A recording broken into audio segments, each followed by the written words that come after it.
This is a special meeting to discuss the budget. I am Councilmember Dalpass. I am filling in for Mayor Barker as Mayor Pro Tem right now. Just so everyone can note, Councilwoman Watson is online and Mayor Barker is listening into this online as well. We would like to first get a invocation or a thought, and that's going to be led by Councilmember Carney, and then she'll follow up with leading the Pledge of Allegiance. Welcome everyone tonight. So lately I've been thinking of how lucky we are to look at Ben Lomond Peak every day and get to share this incredible city. It's easy to get caught up in the heavy lifting of city business, but tonight we're going to celebrate the community's everyday joy. I see it when the neighbors walking down the street. You guys look around and everyone waves to everyone, and we've got a pretty great city. Families are always at the pools and the splash pad, and parks are always full of everyone having fun. So my hope for us tonight is we carry the same spirit of happiness and collaboration into our meeting. Let's make decisions that keep building on the good stuff, keeping our city vibrant, connected, and full of smiles. You'll join me in the Pledge of Allegiance. I pledge allegiance to the flag of the United States of America and to the republic for which it stands, one nation under God, indivisible, with liberty and justice for all. Thanks for that, Councilwoman Carney, excuse me. I'm mixing first and last names. I'm good at messing up names lately, if you didn't know. We will start by asking, as part of the consent agenda, if there are any conflicts of interest of anyone that is in this meeting. Okay, it looks like we don't have any conflicts of interest, so we will move on to the active agenda. We will start right now with public comments. Note if you are here to discuss the budget or the public hearing for finances, that we will have a separate time to be able to discuss that. So if you are going to have public comments at this portion, make sure that they are aimed at general city business. We do 5 minutes per individual during public comments. And we will have a timer that's up front that can kind of help you understand where you're at on time. And so we will invite anyone online or in person to please join in.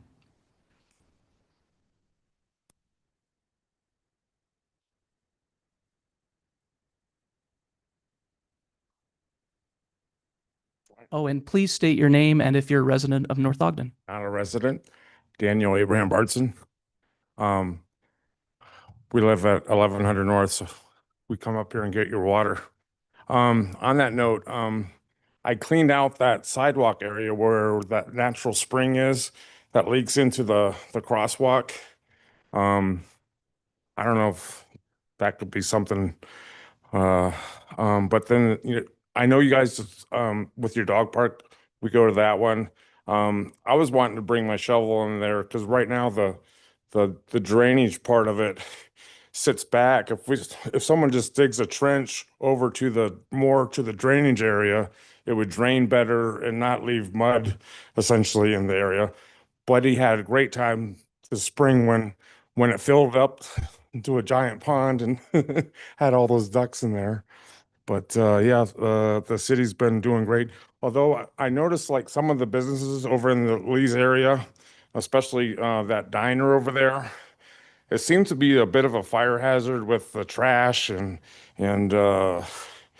just a conglomeration of refuse and stuff. It just seems kind of dirty and not as nice as the property values are up here and everything. So yeah, so thank you for your guys' hard work.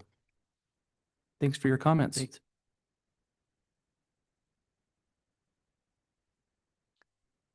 Do we have any public comments for those that have joined online? If you're online and you want to comment, please raise your hand.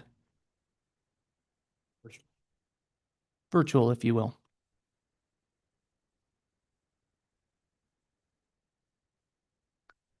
Okay, it looks like we don't have any more public comments, so we will close public comments and move on to our next item in the agenda. Next, we are going to hear about some statutory requirements related to certifying the tax situation, and that will be read by Ryan Santoro, our city recorder. Okay. Thank you, Councilmember Dalpaz. Thank you, Council. I'm just going to read off the dates that a lot of these requirements were published for the record. I hereby certify that all noticing, posting, and public access requirements have been completed in accordance with Utah Code for Truth and Taxation processes. The Class A notice was published on April 21st, 2026, and another one was posted on 6/4/2026. Those notices were posted on the Utah Public Notice website on April 21st and 6/4/2026. The city website homepage includes a link to tax increase information. This was posted and updated on April 21st and June 11th. Detailed tax information page was created and accessible. This is a separate page dedicated for truth and taxation information. This was created on 4/21 and it was updated on 6/11. 14-day noticing requirement was met. It was posted on 6/4/26. Virtual meeting access and instructions were posted on 4/21, 4/30, 6/4, and 6/11/2026. Property tax impact schedule available online and at the hearing. That was on 4/21, 5/5, 6/4, and 6/11. The State Tax Commission and County notified of the hearing on 6/5 by email from Peter Brown, our finance director. All dates, times, and notices have been verified for compliance. Thank you. Thank you very much. And just to double check something, since there are a lot of rules around this, do we need to show anything on the screen? Are we good not showing something on the screen What for that portion? for that portion? Yep. What we will show is the tax impact statement. Yes. Okay. That's good catch to make sure that we're following all the rules. You just never know. And I know you guys are on it and have been trying to check all the boxes, so I appreciate it. With that said, and with that presented, thanks, Ryan, for your presentation. We will move on to a presentation by Peter Brown, who is our finance director. He is going to talk about the announcement of an interim budget that includes a property tax increase. Okay, let me just get my. Oh. Is that the right?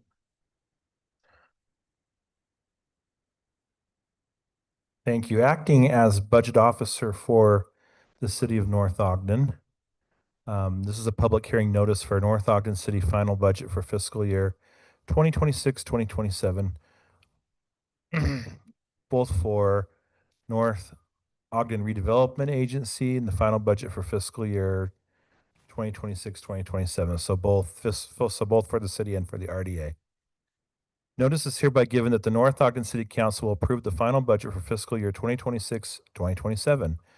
And the North Ogden Redevelopment Agency will hold a public hearing on, both will hold a public hearing on June 16, 2026, beginning at 6 p.m. or shortly after. The hearing will be held to receive comments on the proposed budgets for fiscal year 2026, 2027. The budget is available for public inspection at www.northogdencity.gov/tax or at the North Ogden City offices by calling 801-782-7211. This meeting may be held electronically according to instructions in the posted agenda. All interested persons shall be given an opportunity to be heard in compliance with the ADA. Individuals needing special recommendation during the meeting should notify the city recorder at 801-737-9830 at least 48 hours prior to the meeting. By order of the North Ogden City Council and Redevelopment Board, Ryan Santoro, the city recorder. Published 6/4/2026.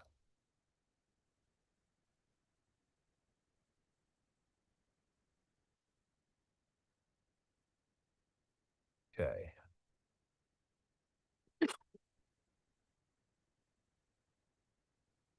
And then let's see, hold on.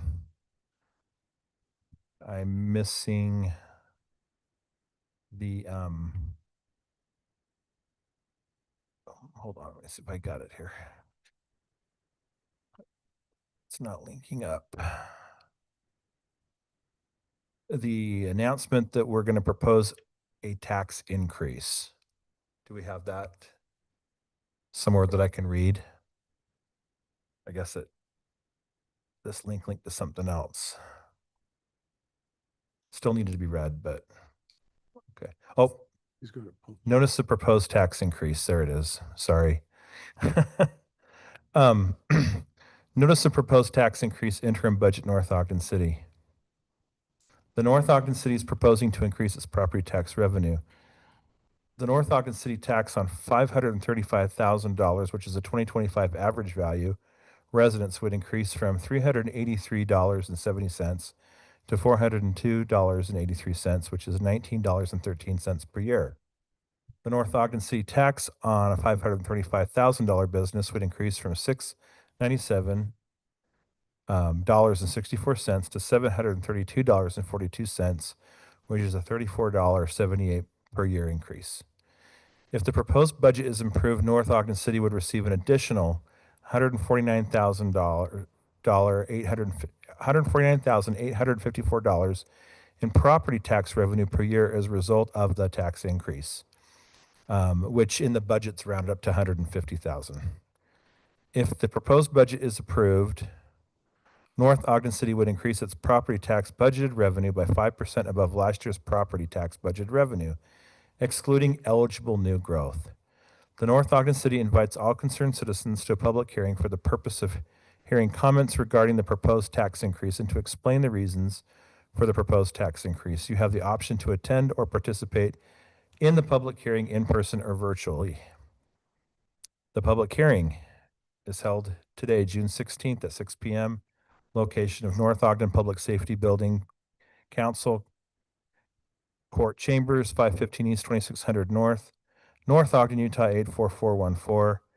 There's the link to the virtual meeting. I'm not going to necessarily talk that out, but it's there on the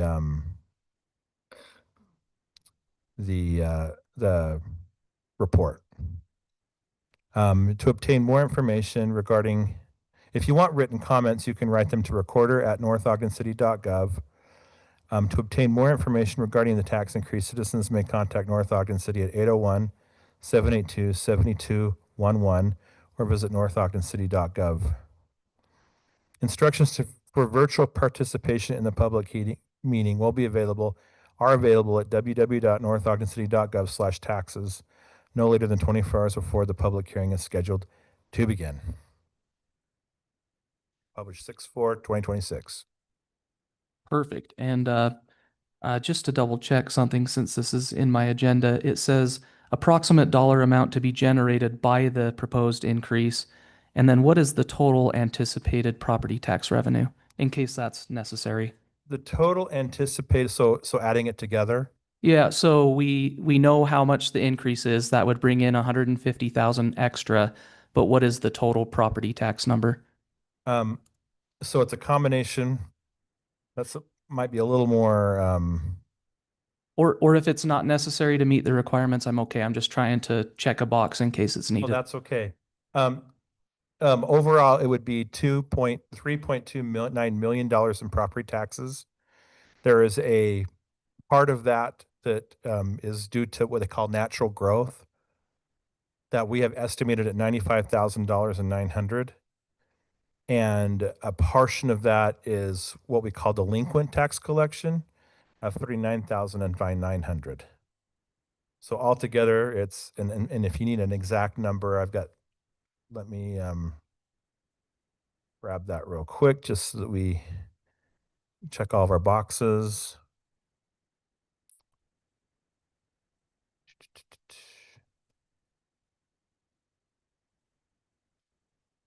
Would be $3,285,800. Perfect. Thank you very much. So that was a informational portion of the agenda. This next portion will also be informational. Peter Brown, our finance director, is going to go into a presentation on the interim budget.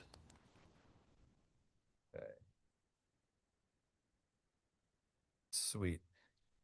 All right. We got through the fun stuff. It looked fun. Now we're on to the more fun stuff. Okay, thanks. So tonight we're going to be doing a presentation on the interim budget. Similar to the presentation that we did a month ago on the tentative budget. What I'm going to be doing is talking a little bit about some overall features of our budget for largely for public and also for council understanding, educational purposes. And then we're going to go through and discuss largely the changes that were made from the tentative budget to the interim budget. Those changes should be noted on your documents that you've received in your budgets. There was a part one and a part two. Part two had some additional things that we had discovered over the weekend that we included. Altogether, that's included in this presentation. And so, and I will just say that if you have questions, feel free to stop me anytime and ask for clarification.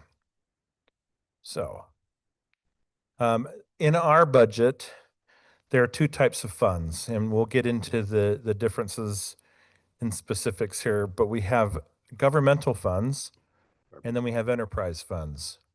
And I've represented these by two large water tanks.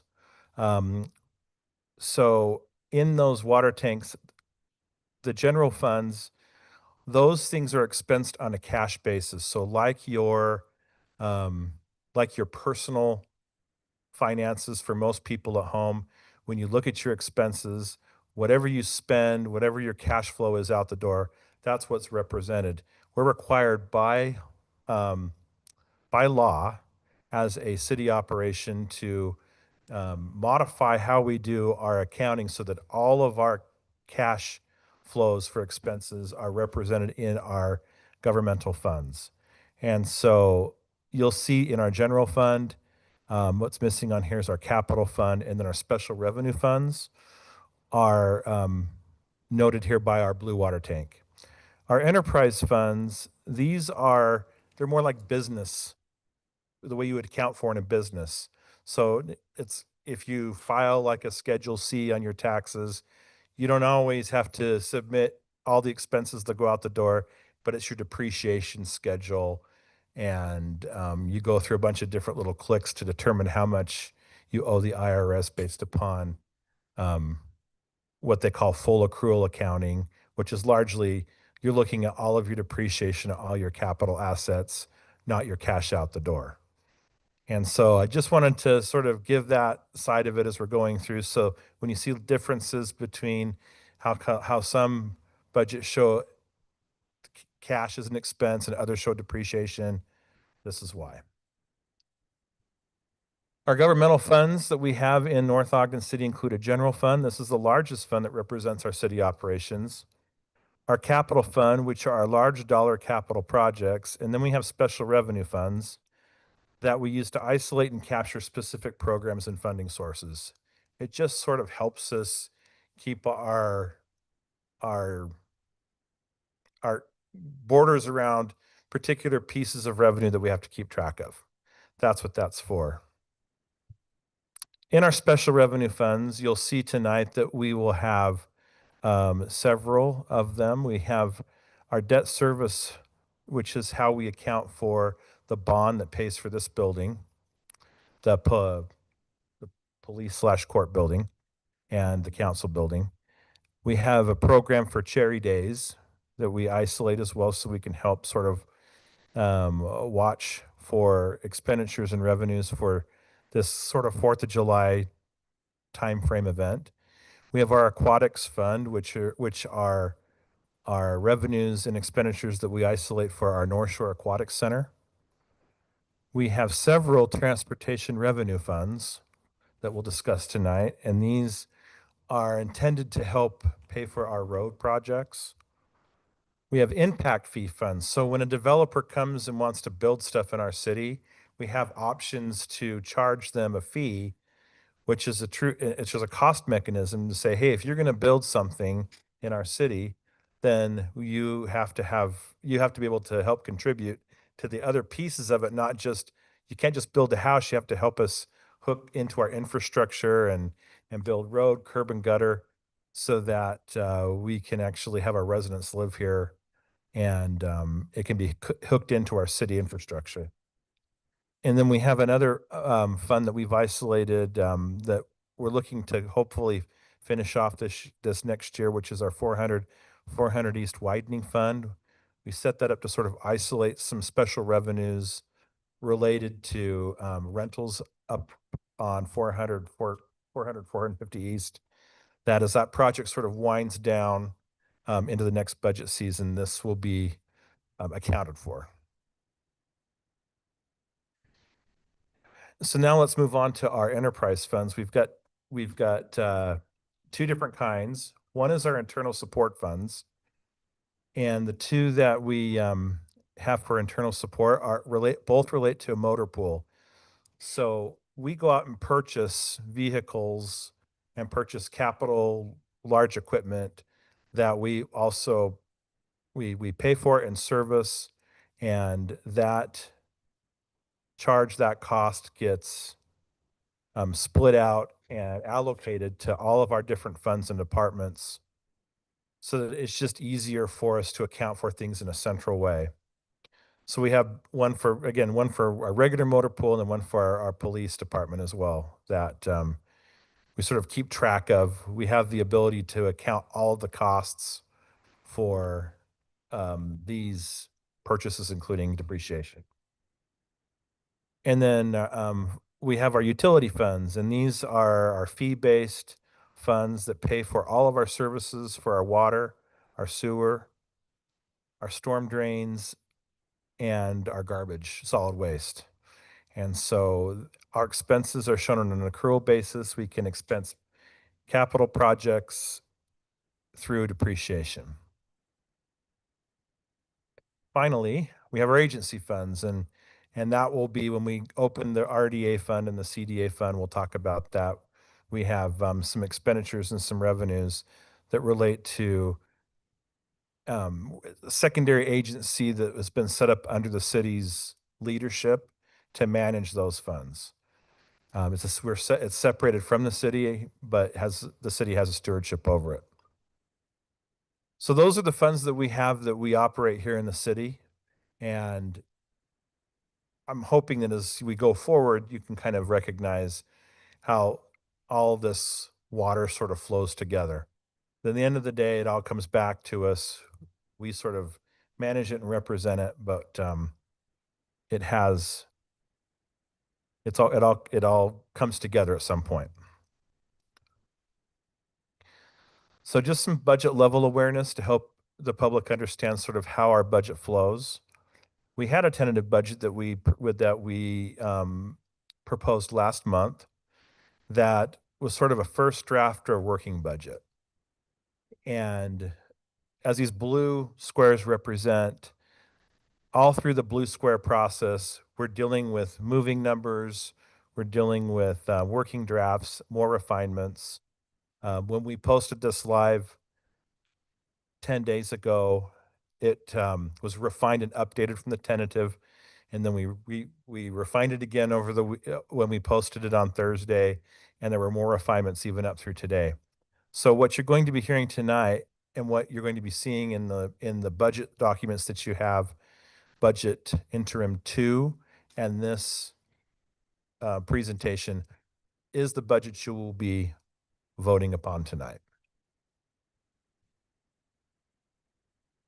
And if in the green ones, if we approve a property tax, if we don't approve a property tax increase tonight, then the budget that we adopt tonight will be our final 2026-2027 budget. If we do decide to adopt a property tax increase, then we'll have another several months to go through that and have truth and taxation in August. And that's when we'll adopt the city budget. I just thought that'd be helpful for the public to understand. Okay. Going over our general fund revenue, there really were no changes from the tentative budget. We already sort of talked about our property taxes in the property tax disclosures. We are proposing a $5.04 million sales tax. This is tagged to a yearly CPI average. And we also have some offset costs to that for 130,000. We have other taxes are budgeted flat or averaged over 4 years, and that's includes $1.46 million of utility and motor vehicle tax. And again, there's no change from the tentative budget. Licenses and permits don't change. We have a slight increase we had a slight increase from last year, but that doesn't change. It remains at 365,500. In our intergovernmental section, we are proposing to increase our B&C road funds 18% to match recent actuals. And this is a change from the tentative, and that amount is about $200,000. We're saying 202,600. And so that is the part 2 that you received hopefully today. Well, So does that represent something that this fiscal year or something that it was does. accrued from last year? Okay. So we have 2 actual years that we're drawing from to help us sort of look forward into next year. Okay. And there's been some growth or some when they take these and pool these funds, they put it in an investment vehicle, and it's grown well enough that they've been putting a 5th deposit into our account that has popped that up $200,000 the last couple of years. Okay. Now, is that going to stay? Is it going to change? I think there's a little bit of forecasting involved there. We have 2 years now of the same amounts. If you wanted to average it over 4 years, the average would be 160,000. I didn't find that to be materially different to adjust it down. But that's sort of the way you can look at it going into next year. I want to make sure that we are capturing that B&C road funds and we're not getting surprised by, oh, we have this extra revenue coming in at the end of the year that we didn't think we would get. What line item was that again, Peter? Sorry, line item in terms of, What's the category in the line item? it's under intergovernmental revenue, 103,3560. pages 1 through 2. Mhm. And sorry, I don't have the exact GL line here. It's just the state road Oh, I see. allocation. State Yeah, road it's allotment. state road allocation Allotment. is what it's called, Okay. or allotment. And so that interim proposed budget is now $1,240,000. For that line, yes. And then Okay. for governmental overall, because Yeah. there's other grants in there, it's 1.4 million. And that was somewhat of a recent discovery. Can you teach us a little bit about how you discovered that? Because Yeah. this will help us know in coming years how to watch for this. So, and this is kind of a new thing for me. I was watching the actuals in our B&C road funds, and I'm going, why isn't that changing? Yeah. And I guess I was expecting a check from the state.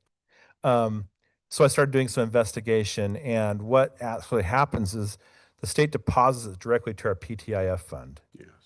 And we capture other PTIF deposits Mhm. because the county will put our property tax in there, motor vehicle tax, other sorts of taxes, but they send us a receipt. Yeah. So we can capture that monthly. It's fairly simple, but this was sort of kind of hiding in the statement. But now that we know that we got to watch for that and look for it, and plus it doesn't happen every month. And so, and it's not happening on the quarter either. We have this like 5th deposit that's happening. We're going to watch this every month and hopefully stay kind of up to speed on it going into next year. Okay. And So so the is- goal for next year would be able to estimate that again Yeah. in a similar way. Yeah, in fact, we'll be better because we'll have that. I'll know about that a couple months before instead of being surprised as I'm doing a reconciliation for the end of one year Yeah. and Yeah, going, oh, I got this extra income that's not only affecting this year's budget, but it's going to affect next year's budget. So it's interest earnings on those funds. And there's interest essentially. earnings on Yeah. top of that as well.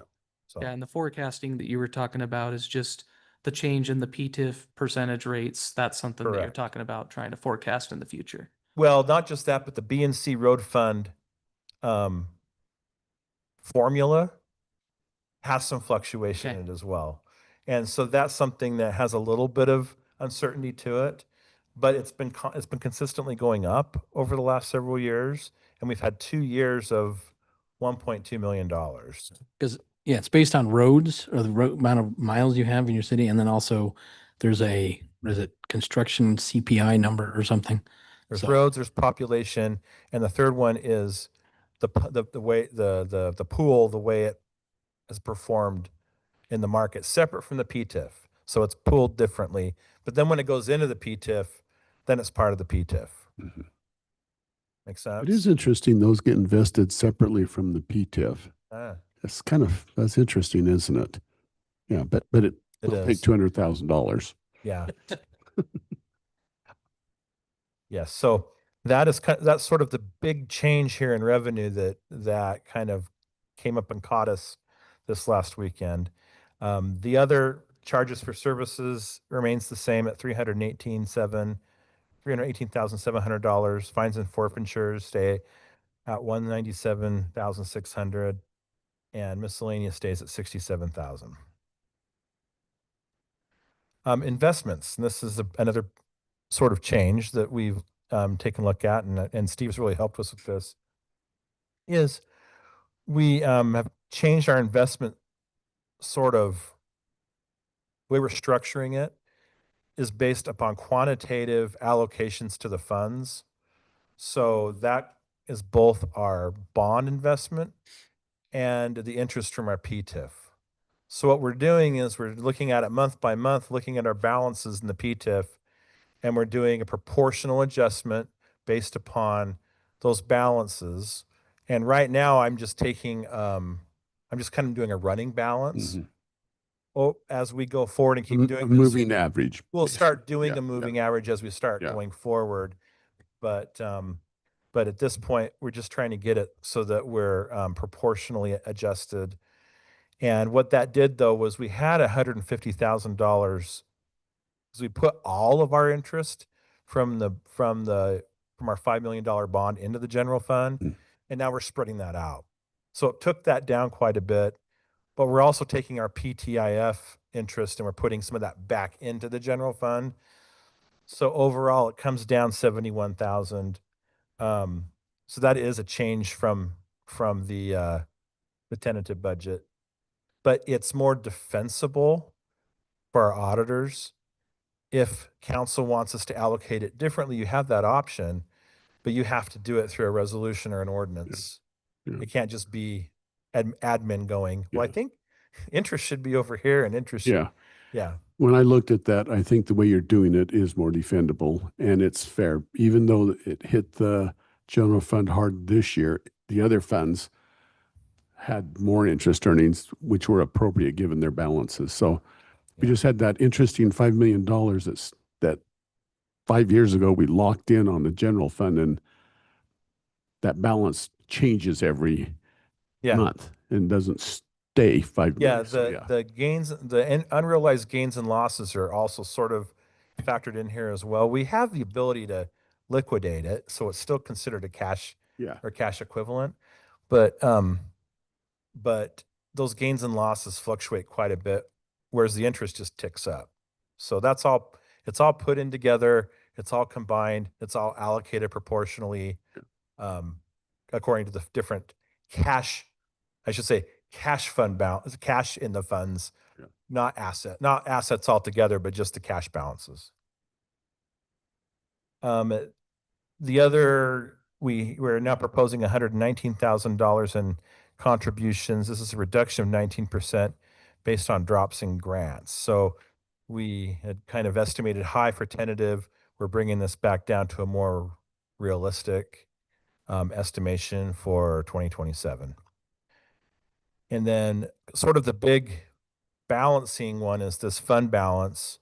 We had, and actually this is not correct. This is the actual amount that we're proposing. It's 83,300. It's not the change. The change down is actually closer to 300,000 or 400,000, I think, is the actual delta from the tentative budget. But this is when we were able to do some adjustments in our depreciation schedule in our motor pool fund, and having this extra revenue, we put it all together. This is what we anticipate we'll need for 2027, which, you know, if we tighten our belts, we might not even have to use that. But that's the proposal, at least for 27. And that is our revenue. Up on the screen, I did put a chart to kind of give you a visual sense of how much of our revenue comes from different pieces of the budget. If you notice, our sales tax is 52% of our budget. So we'll spend a lot of time looking at that and trying to figure out where that's going to come in. And if you hear that happening in our council meetings, that's why, because that's so much of our budget. Property taxes are 27%. And then intergovernmental's 12. So those are our top three revenue sources. And then some of these fees for services and contributions and fines make up these smaller sort of chunks of our revenue. Let me stop there. Are there any other questions on general fund revenue before I move on? I didn't want to stop you on the last one because you had some momentum, but on the last slide, if you can go back, Okay. so I think you slipped on the number for the fund balance. What's the actual number that should be on this slide? Well, so the number that's represented in the budget is the 83,000. The delta or the change down was what I didn't put on here. Okay. And that delta or change down, if you look on your sheet, should show you it's probably, I think it's somewhere 200 or around. something. Because it was 285,900, so that was what it was. Yeah, so now it's a $200,000 change. Yeah. That's from what I sent on Thursday. If you go all the way back to the tentative budget, that change was much higher. Okay. And the $119,000 reduction on the grants, do we have a couple of things that we can point to, or is that a bunch of small things added up to that Well, number? I'll give you one example. We had planned $50,000 for our ramp monies, but we just don't know. We haven't gotten any indication we're going to get that next year. We will get our $22,000 in ramp. That's just based upon our population that we just Mhm. get automatically. But on top of that, we don't know. So we pulled back both the expenditures on ramp and the revenues on ramp. So they kind of, Balance. they'll balance out. If we end up getting the money, we can make a budgetary adjustment mid-year. We can up it on both sides. We do Okay. have some ramp money for a particular project, but not just for the general fund in general. We had a $50,000 in there, and now it dropped down to 22. Okay, thank So you. that's one. And then we had the police had a mental wellness grant that I think got chopped in half. Okay. So those are the two things that we saw that we wanted to bring that down to be a little more reasonable. So are we going to wait to discuss particular things or changes thereof, or how do you want to structure that? Wait till after the citizen comments? I think it's fine to have the discussion now, because then that could allow citizens to comment on some of the things that we're discussing, as long as staff doesn't believe I'm moving anything in the wrong direction with that. Is that okay to have a little discussion on the Yeah. budget? So typically during presentations like this, council can ask questions, give an indication. I know when it comes to the property tax, it might be helpful for those in the room here to comment, general thoughts and feelings you're having before the public hearing based on Peter's recommendation. Okay. So And that concludes your Okay. presentation though, right? Oh, Or you have on the through? revenue. Of the revenue. well, I just went through the Oh, I'm- revenues of the general fund. I've got to go through all the funds, but so that's the question. If you'd, and really a discussion on property taxes would almost all of it is inclusive in this revenue discussion. The expenditure side of it, we've already kind of absorbed because we've done some adjustments in depreciation. We've talked Yeah, about that. yeah. Mhm. But where I think the meat of the argument is really about how the revenue estimations have changed and how that may affect Yeah. a proposed property tax So, increase. yeah, I think we're okay to hop into a discussion about the revenues. I think that the general impression that I have received with this presentation and especially the BNC road funds, that we were surprised by the additional 200,000 and such things. It leads me to believe that I think there's a good chance that we won't have to have a property tax increase this year. And so I just wanted to get the rest of the council's thoughts on where they're feeling that way. If they feel like a property tax might still be necessary, if you have those feelings, let the public know. But it feels like, based off of these projected numbers that have been included, and thanks for all of your work to get it to here. And it's always nice to have one of those positive changes that you find, instead of a negative change. We like that. So, any thoughts, Councilman Pulver?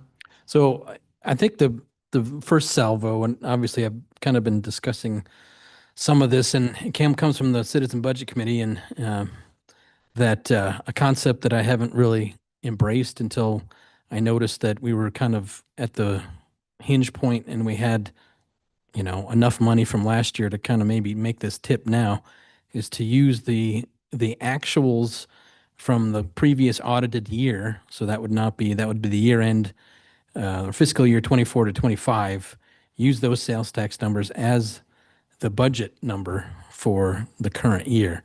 And I know Peter kind of said, well, that's a, $90,000 hit. However, with looking at even just today, that the allocation for the, what are we calling it?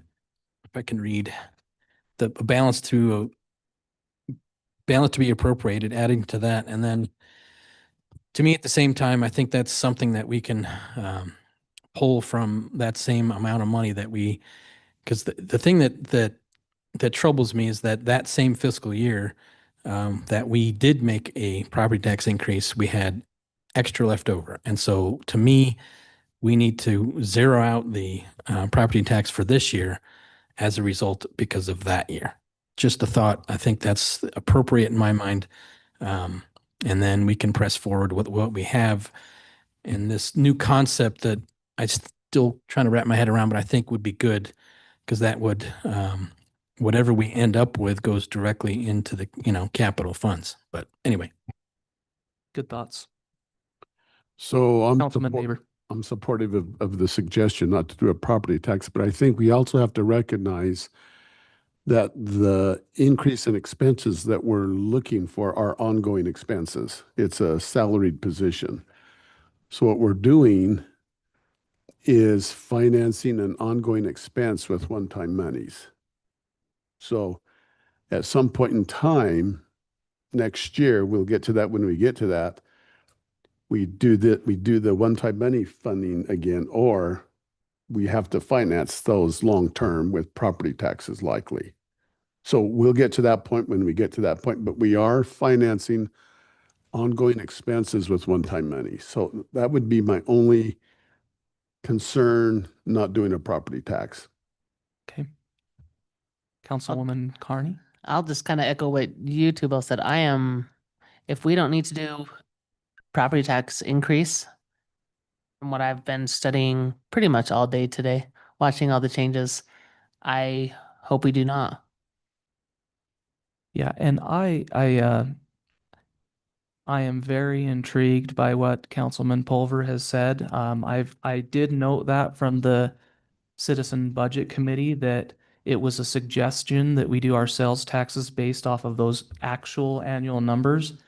And quite frankly, I did not see a good time to be able to jump into that. And now, almost out of nowhere, I'm seeing a very good opportunity to jump into using this year as the year that we jump into that. Councilwoman Watson has some thoughts. She has a raised hand online. Thank you. Yeah, I also really am intrigued by this idea of using last year's numbers to move forward, but I do have a concern, and maybe that can be addressed. If we were to continue this pattern every year and use the previous year's numbers, then what happens if our capital fund contribution is different from year to year or slashed one year when we weren't expecting it? How do we guarantee that we can get sufficient capital fund contributions each year, with that being the number that varies, I guess, depending on, do you see what I'm saying? Are you talking about the sales tax thing that I was talking about, or something different? Yeah, the sales tax. So, So it's basically you're taking it 2 years, technically 2 years in the past, right? No, 1 year in the past, but at least something that you can track. And I think that's kind of the something that I'll name names. Phil was talking about is the fact that if you have whatever's quote left over goes into the fund. If your sales tax numbers can't go up, I mean, you look in the past, the only time it's gone down is that 1 year, and everything since then has been at least 5 to 8%. Now you can't guarantee that, but at the same time, it's a number that you can use as opposed to guessing every year. And that's right. the thing that annoys me. And I But love anyway. the idea. I love the idea. I guess I'm not explaining this. So I don't know if in years past, if we've contributed, say 200,000 every single year or something to our capital fund, to our capital projects. And then all of a sudden we're saying, well, instead of contributing $200,000, we're just going to wait and see what's left over in our sales tax. And then we'll put that towards the capital funds. What happens if we have a terrible sales tax year and nothing gets put to our, or maybe 5 years in a row of terrible sales tax? I think I see it as icing on the cake, I think, because in past years' budgets, I think we have always had some money that has been allocated to capital funds, to capital projects. So in the last time that I've been on the council, there's always been something in the budget that is going towards that. Hence why we're able to start doing some of the awesome projects that we're doing right now. So I see that potential problem as a icing on the cake problem, because everything that comes in extra over that sales tax number that we plug in every year, it will just be that many more roads that can be done, or that many more projects that can be completed, or a project that can be brought in a year earlier because we had a really good sales tax year. So I don't believe that it's putting us at risk for anything. But also I am seeing that Mayor Barker has a raised hand and might have some thoughts as well. Right. So just really quick, one last thing. Yes, yep. Are we going to continue to contribute the same amount each year and then we get the icing on the cake at the end? Or are we just, completely eliminating our contributions and then we'll see what we get? That's my question. So I don't believe that we are cutting our capital fund allocations each year. And I think Peter's shaking his head right now. Like, I agree. It's the same as it was last year. Yes. So this, I can assure you that this is not something that is going to affect our capital projects that are upcoming. It will only help us be a little bit more conservative on the number. Back in the past when Mayor Berube was with us, he was always all about trying to be as conservative as possible on numbers. He would rather be more conservative than aggressive. And this is a good way to draw that line in the sand this year, and we can just use it every single year. Of course, it's up to a council. So if the council changes any given year, there might be some different philosophies and ways of seeing things, but I think it seems like we're somewhat agreeing in that direction. Yeah, and if you're 100%, not 100%, if you're crazy conservative on sales tax numbers, which I think we are in this case, then that anything above that also can go back into the general fund that you could technically, if there's any shortfall from the next budget year, use it for that. So that, I mean, it's a rolling forward, and I think that's kind of where Phil was going, is that it's not so much you're paying, you're going back and pulling back, but if you're making that budget low enough, you're not trying to raise property taxes at the same time. And I don't know, I'm not making sense, but anyway. This is great. Thank you. I appreciate that. Thanks, Christina. Mayor Barker, if you can unmute. Yep. I think I've unmuted. Yep. Just one real quick. I believe Peter's not done with his discussion on the budget. We've only gone over revenues, so before we start having too many discussions, we should probably hear everything before we decide if we're doing a tax increase or not.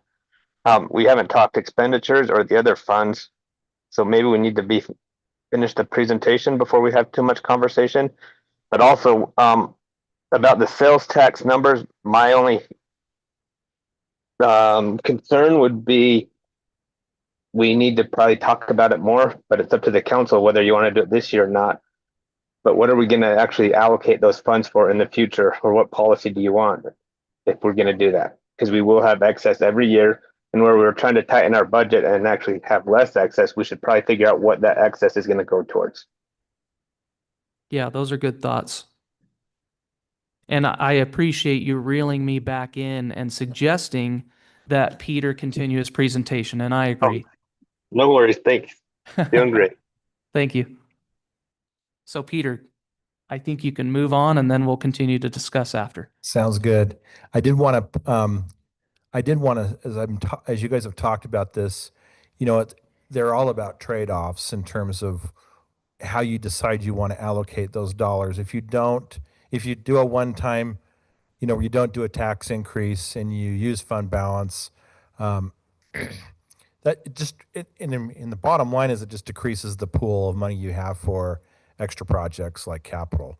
And so that's really sort of the trade-off you have to think about. I did a little quick calculation and I thought, well, if we didn't have any fund balance to use, if I didn't have that capability, we wouldn't only be raising our property taxes by 5%, but we have to add that 83,000 back in. Now we're at 7%.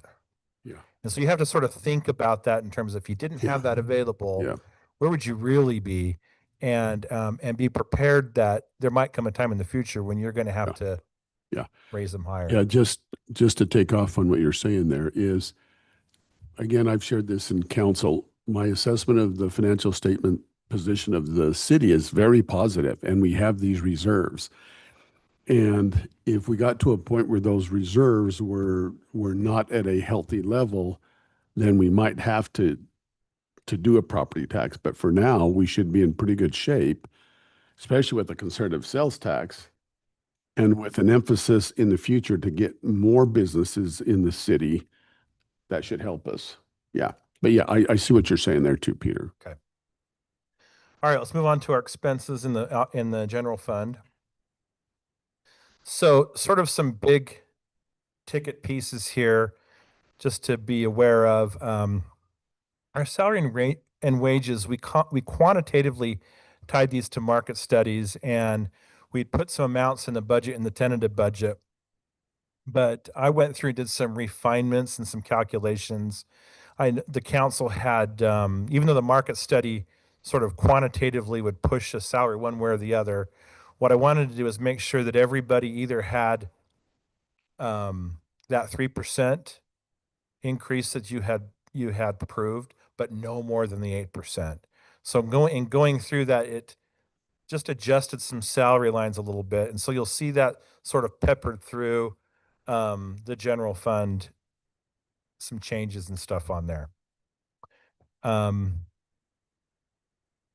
Three bullet points down, our admin offsets. I took a quantitative approach to our admin offsets where, and I'm not saying this wasn't done before, but I didn't know what it was based upon. I just saw that, for example, if our administrative department was going to charge our enterprise funds a certain amount, I wanted to have something more quantitative that I could utilize. And so I did things like for the HR department, I tied it to employees that weren't, so employees that were in each fund that didn't, so I didn't use people like Ryan or John or myself because we work for all the funds, right? But anybody who is directly in the fund, I counted that and I did a proportional adjustment on that basis. And that's how I came up with the percentages. And it didn't change a lot. It made some tweaks here and there. Where it made the biggest difference was in our public works department, we were under charging our capital funds for our public works inspections department. And by using, a reasonable approach, such More as defendable approach. like I used like fund balances Mhm. or expenses in each fund or each department or a number of employees, and use that as my sort of baseline. I feel like I got better numbers that I could defend in an audit. Mhm. Mhm. So that's why you're seeing some of these adjustments in the admin offsets that we had just originally, again, it could have been done by my predecessor. I just didn't have the The background. the background. Yeah. So I pulled one for myself and sort of to Yeah. the one I could defend. Yeah.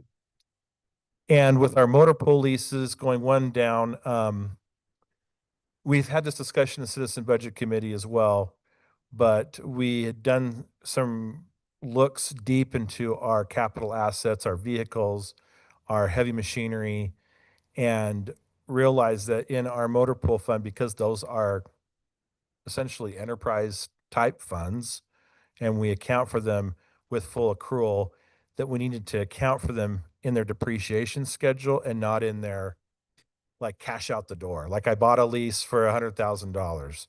Well, I shouldn't expense $100,000 because that's government accounting. That's the one I talked about very first with the blue water.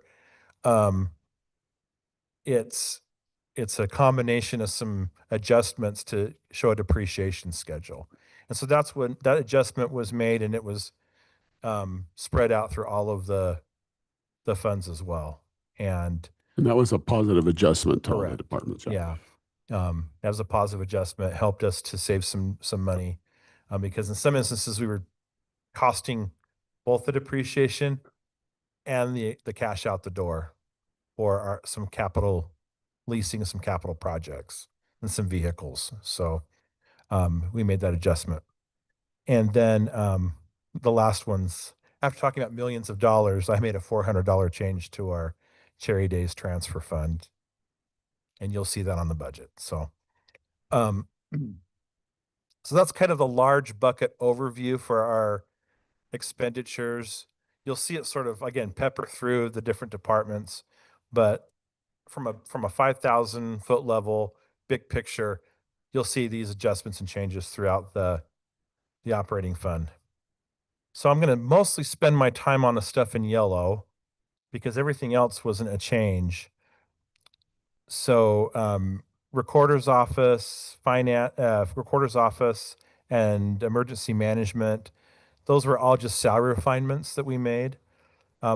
My department, the finance department, we're realigning my department. So we have changed a position that was a FTE down to a part-time, and that person's we're looking to hire that person, and I think we've got him hired. So we're doing that because we're trying to get some software increases that will help us do AP. We have a lot of paper AP in our processes, and I want to adjust that and actually streamline that so that it takes less time and is more accurate. So that's sort of I'm here to say, hey, can I do this, right? That's why that change was made. Our next slide, administration again. Administration, Oh, actually, go ahead. quick question.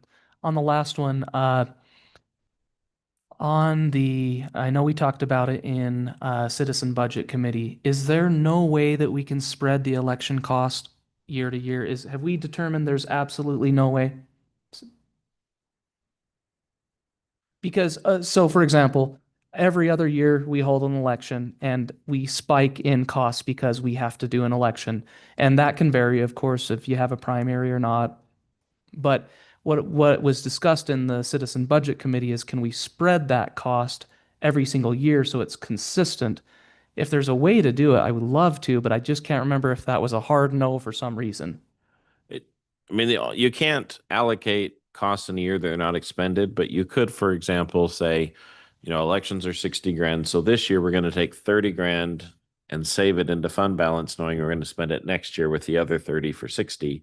But it's still going to go in and out of the council budget. There's not a way to save it in the council budget. It goes into the general fund. I think what Okay. the idea was is that we would do it for the server cost so that you would have buy a server on the non-election years and Oh, then that's not right. on the election years. And And those that's were, about 50 grand or more Okay. now. That was what they were debating. And I think that was what the end result. oh, and was. that's very reasonable. And then you don't have to worry about Yeah. how you handle the money, going back and forth. I do remember that. Thanks for reminding me. Okay. Sorry about that. No problem. And actually, I think we approved a server cost, but I think it went into this year's budget. So it's not gonna, Yeah. it's not gonna do that. We needed it faster than waiting, so. But that's a good idea. I think there's some things to look at from an accounting standpoint, though.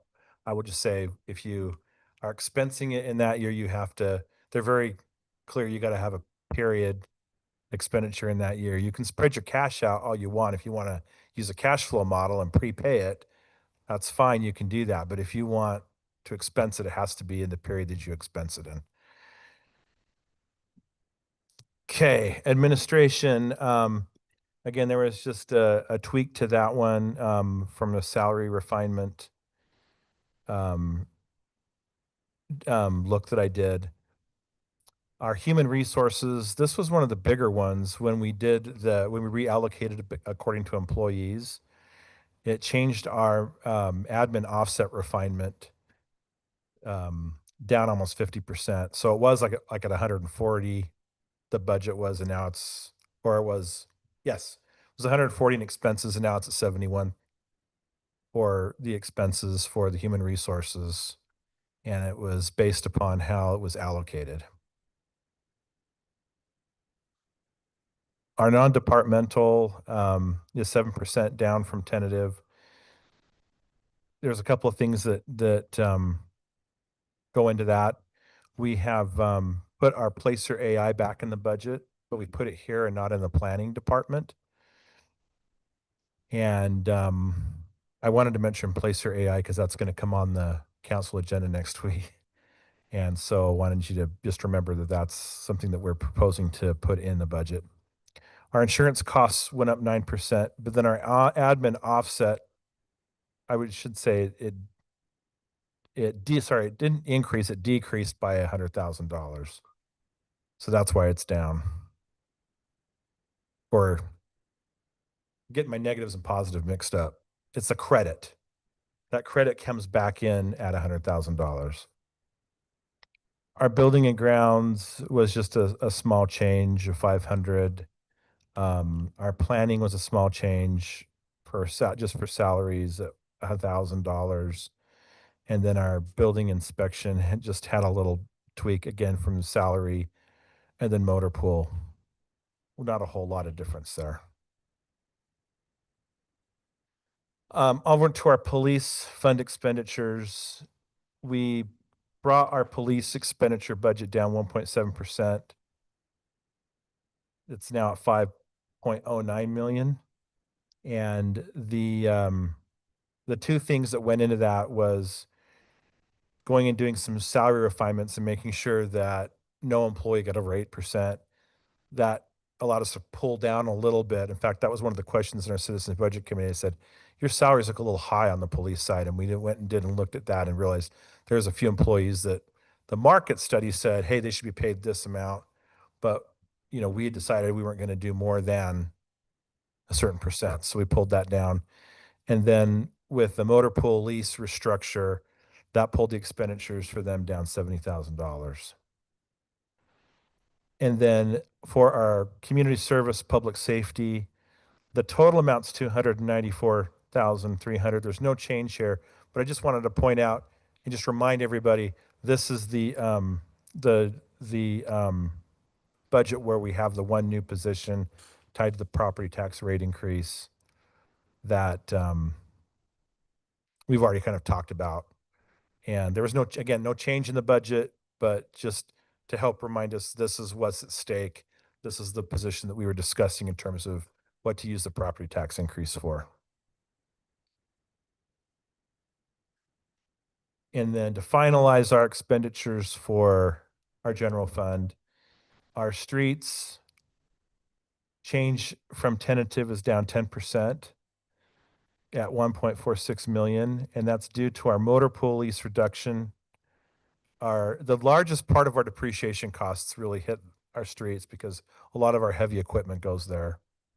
And then our admin offset adjustment included a $52,000 credit. Public services, this is, I think I talked about this one earlier. This is one of the biggest changes down. We ended up finding that our public service employees in this particular department, this is Dave, no, Dave's in the streets and Tyrell's in the streets, but the other folks that are in this department, their time and effort largely ends up in the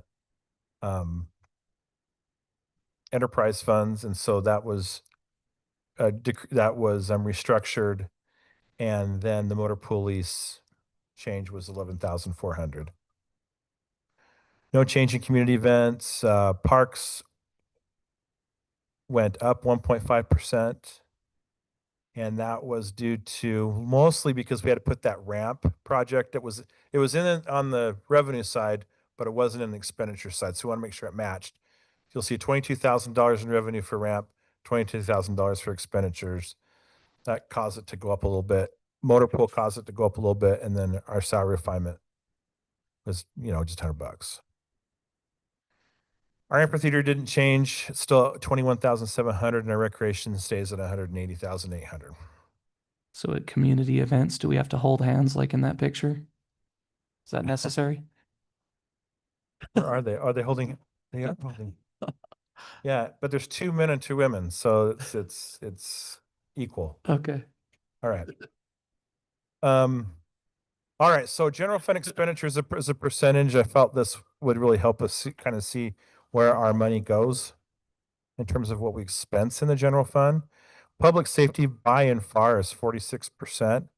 That's not just our police. That includes our CSOs and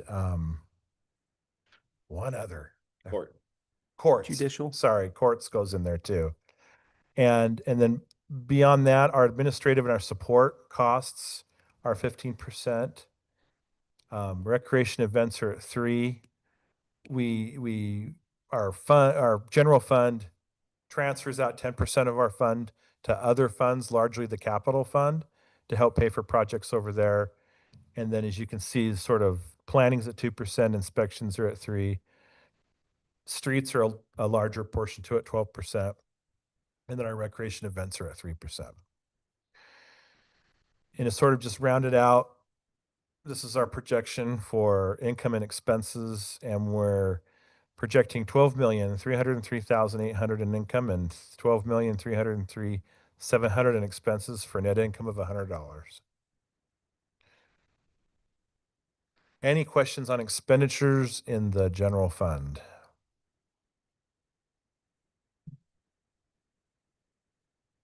So you sort of answered my questions that I emailed, but I thought I'd at least maybe answer them out loud. But so I had a question about whether in the enterprise fund transfer, because I thought to me that was a 400 East expansion. And so that was the answer was yes to that, right? Yeah, so that will be reflected in our when we get to the capital budget. Right, but should it be changed? Because it says enterprise, and that's why I was kind of confused as to why it says enterprise. So probably I need to probably put it in a different bucket.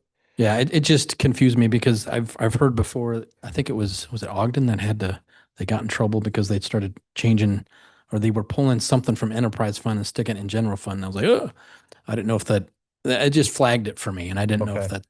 that, we don't have any, we didn't want any flags in our budget. So. No, and you're right. I think what I saw there was an empty bucket to use and moved the transfer over, and we can rename that. I don't think it's being used in the budget at all. It's kind of Yeah, it was a net sum. If you go back and look over the history, it hasn't been used. So I might just change the name to transfer from other capital fund or something so that it's more clear. Yep, and that's fine. So In the Ogden budget, they were taking money from the general fund to the enterprise fund, not the other way around. I It's for the thought it airport. was Oh, pulling. no, I It's think for the the opposite. airport. They It were was trying opposite. to transfer from enterprise to general. That's what they were having a public Really? hearing about. Yeah. Because I remember it opposite, Oh. but that could be wrong. That And is then easy, so. Airport needed Easily can money, be yeah. wrong. If I see, yeah, my feeling is that if you're going to have costs between the two funds, it should be actually an expense or a fee or some sort of an offset that's actually defensible as a charge. Alone. So, okay. okay. So that's our general fund. I'm going to go through our special revenue funds here just a little bit before we go to our enterprise funds. Our debt service fund doesn't change. This is still a $603,000 fund that we use to pay for this building. That hasn't changed from the tentative. I already talked about the Cherry Days tweak of $400. North Shore Aquatics was a larger change from the tentative, and the reason I made changes there is because I've been watching the revenues as they've kind of come in to the pool, and I wanted them to be more realistic. I think we were being too conservative. And when I was doing the actuals for this year, I realized we need to at least do as good as this year, and we're on track to make that budget for this year. So I just rolled that forward into next year and made some adjustments on where some of those income pieces are coming in relative to the swim lessons or the group the group charges. And so we're projecting a 4.6% up based on revenue estimates from the tentative budget. And question on that. Okay. I'm guessing this does not account for, we're going to have a future discussion about Sunday operation at Aquatic Center. This doesn't add anything to that. That's a future discussion, and future Correct. revenues would be added if we 100% that. Correct. This is Okay. based upon how we operate the pool today. Okay. But I'm also projecting a $16,000 surplus or a whatever you want to call it. It's an amount that can be maybe pooled for replacement at some point. And it's the first time I've seen that we were able to do this. I think last year we projected a zero. So But does And then, the 50 cent, what's that? the 50 cent increase too? I don't know. Isn't that Oh, yeah, it's 50-cent increase for That entry this started- year. right? yeah, this does So that include, could, this does include that. okay. Does the 16,000, is it our policy generally to leave a surplus, even though it's small, Doesn't go there? It doesn't go to a, We haven't been able to have one before. We've either had to subsidize The- the. so we aquatic just leave swim. it there, probably. So Well, small. It doesn't show up anywhere except for the audit report. So I've never seen it. In fact, the audit report says we have 260,000 in there. There is some money in there. But yeah, So it's just in general fund though. It doesn't sit in the aquatic center. Yeah. yeah, like technically. when the audit report happens, they're gonna squeeze all these together and Yeah, it does. anyway. And So also, I had earlier in your presentation, you had the police bond amount on there, and I hadn't ever seen this $31,000 offset from impact fees. I probably, because I've heard before that we have a $600,000 sales tax bond on the police station, but I hadn't ever seen that $31,000 offset. Has that always been there, or is that something that was just added? That impact fee? I think it's recent 2024, I think. Was that when it was first? Yeah, we implemented it about the time the building was coming online. So that goes towards the bond for the building. Okay, It thanks. gives just a little bit of extra that we can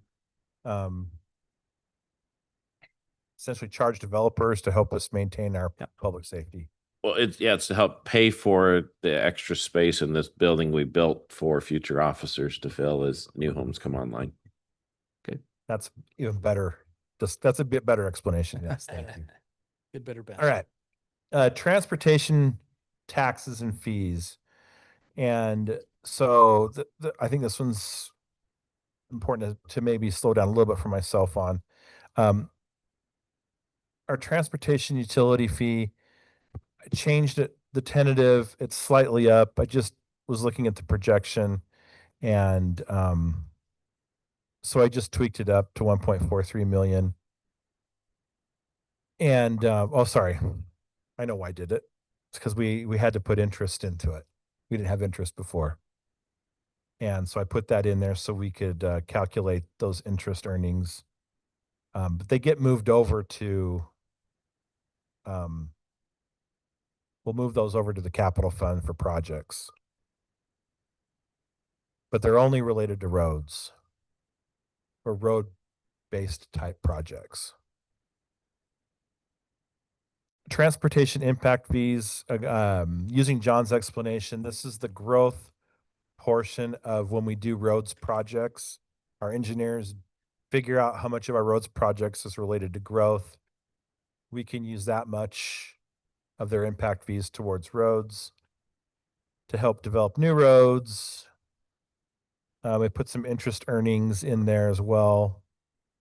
That interest earning tweak that we talked about earlier, that got added in, that wasn't there before. And then our transportation sales tax, I just had a low number in there. I needed to bring that up to at least what we've done in prior year. And full disclosure, when I put the tentative budget together, I didn't do a whole lot with these. I just kind of put some plug numbers in. And so this was an effort for me to refine this, get a better number, and put something in there that's a little more realistic. So that's what this represents. Put some interest earnings in there, and sales tax revenues adjusted up $30,000 from. So those two together add to that 496.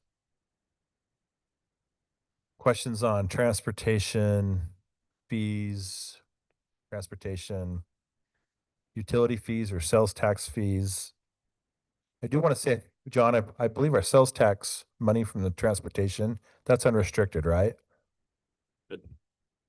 Yeah, we do typically, we say, hey, this goes to cover the like other stuff on roads, but it is unrestricted. Okay.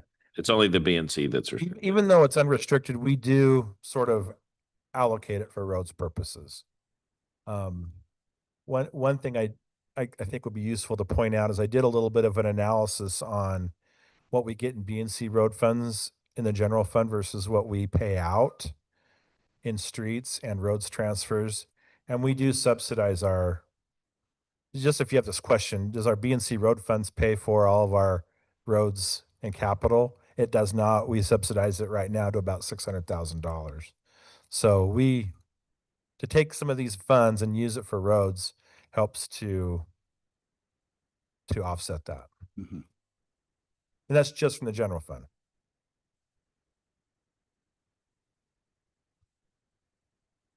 So our other impact fees that aren't transportation related, we already sort of talked about our public safety impact fee. I just made a tweak on that one so that it would balance on both sides of the ledger. Our water impact fees are up 3.2%, largely because of interest allocation. Our sewer impact fees, their change went up 16% due to, again, interest allocation. We have more money in that one. The water one gets used every year. And we have more in our stormwater too. We have more reserves in our stormwater. That's going to get spent down as the community pond comes on. Yeah. Question, Peter, on the impact fees, do we have a formula? How is this based on the need, or do we have a formula that those fees get allocated to for this various categories? Yes, There's a formula. We do. And so we have engineers that come and sort of go through and do a study to determine how much of our expenditures for parks, public safety, roads, and our enterprise funds is related to growth. And they give us that amount based upon their sort of analysis. We take that and put it into an impact fee report that has to be presented to the state every year. Mhm. And what I basically did here is tie this out to the impact fee report.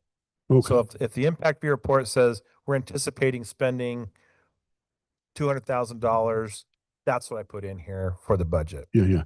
I just say that because when I went to the league training a couple of months ago, it was very clear that one of the items that's going to be reviewed by the legislative auditor was impact fees. And I know John feels very comfortable with our positioning there, that we're doing the right thing with those impact fees, because other cities are having problems with that. It sounded like.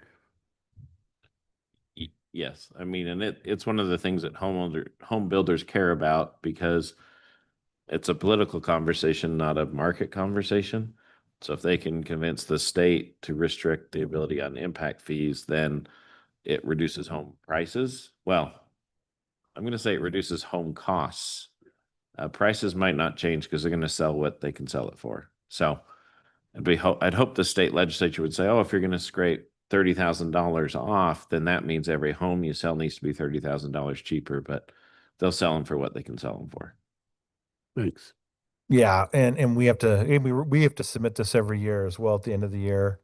One of the things I'm trying to do with impact fees is to make the flow of them more transparent. Mhm. So you'll see that if we're going to be spending impact fees in next year's budget, we're going to move it in to the right enterprise fund or capital fund for it to be used, so that you can kind of track it through. And Okay. here at least last year when I was doing this, we would just put it, we're going to spend so much in the project. We kind of put the project reserve in the impact fee fund, but we didn't really determine how it was going to Okay. be used. Well, I would say that's a good strategy, given what I heard at the training, that you need to document the flow of those very clearly. Is Yeah, what it sounded we're like. trying to do a little better job of that. Yeah, So good job. you'll see that sort of track through. It'll go into the water impact fee, for example, will be transferred. The project money we're going to be using in the budget, according to our impact fee report, will go into the water fund Okay. and be used for water projects. Good.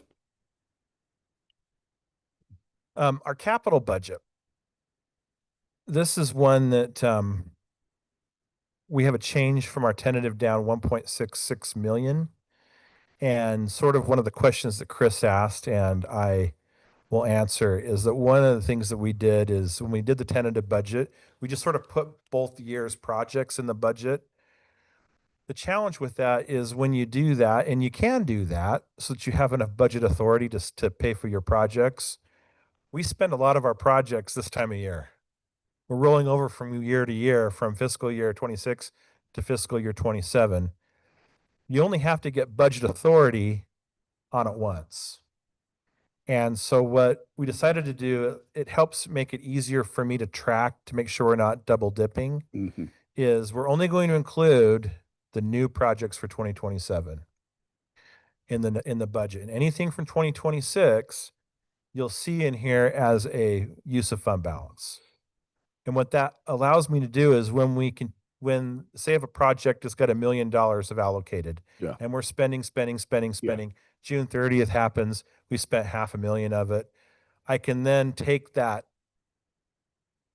Cash. whatever was left over, Allocation, yeah. when the year ends, and I can move it back up to that other line Mhm. out of use of fund balance. Okay. But if I have it in there to be used, It's going to get used. might get used Yeah, and yeah. used too much. Yeah. So it sort of like triggers me that I've got to go in and move it into that line so they have it.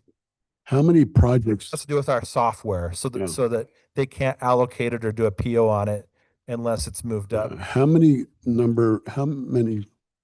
capital projects would you have going on at one time that you have to do that on? What, 10 to 12 maybe? Oh, so not too bad.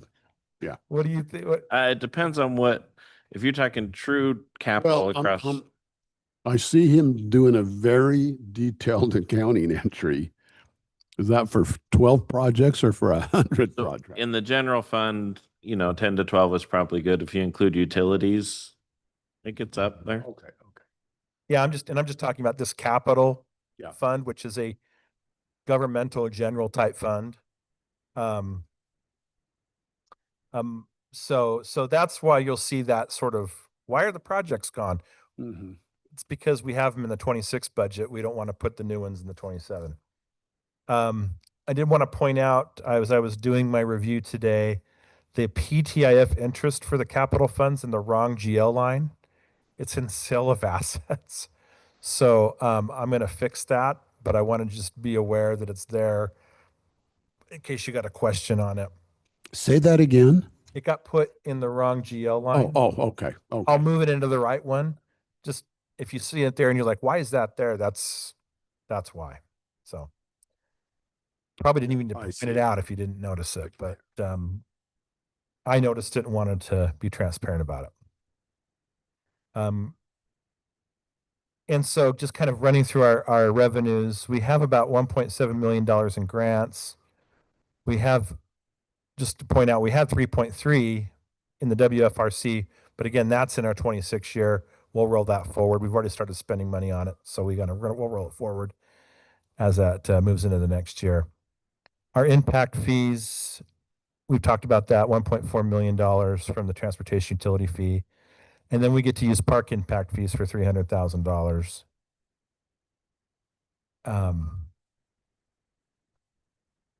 Transfers. Well, I already talked about the transportation utility fund.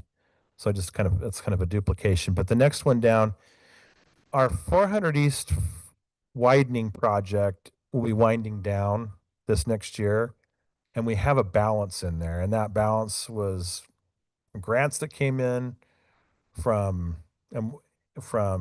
interest that we have accrued there, as well as for rents on properties that we collected and put into this fund to help pay for this project.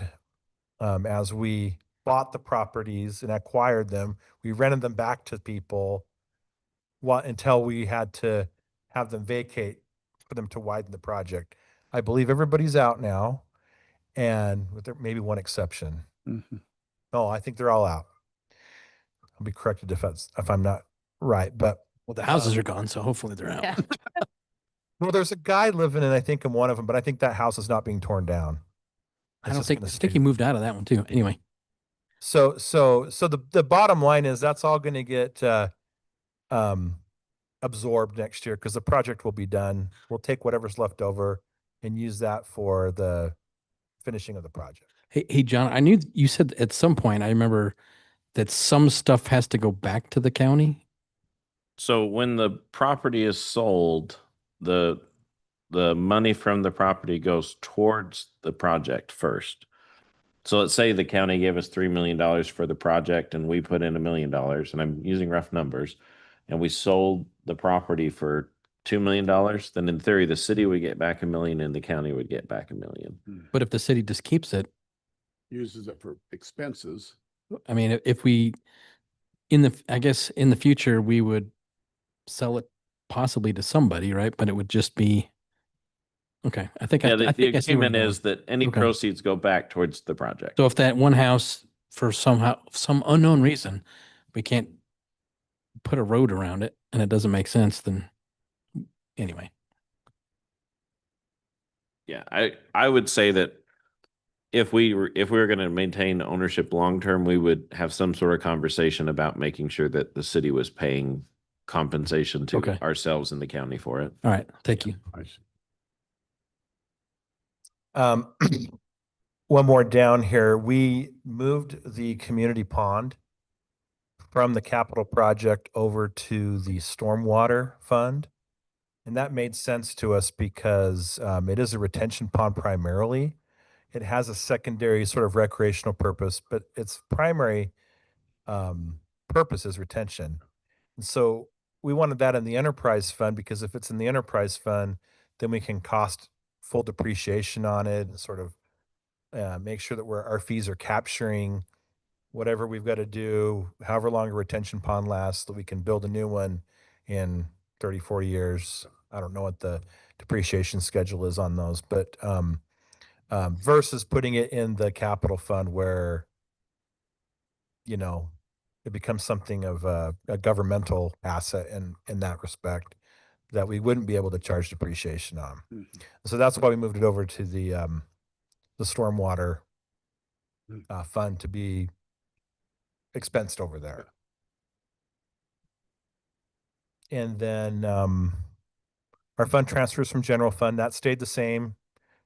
To Christina's point, we have not changed that. We're going to have $650,000 come, 450 for roads and 200 for capital. That revenue is going to continue coming in and be tagged for the things it's tagged for. And then this rollover amount is our 2026 projects that I just talked about, how that's going to roll over to 2027 in a fund balance line.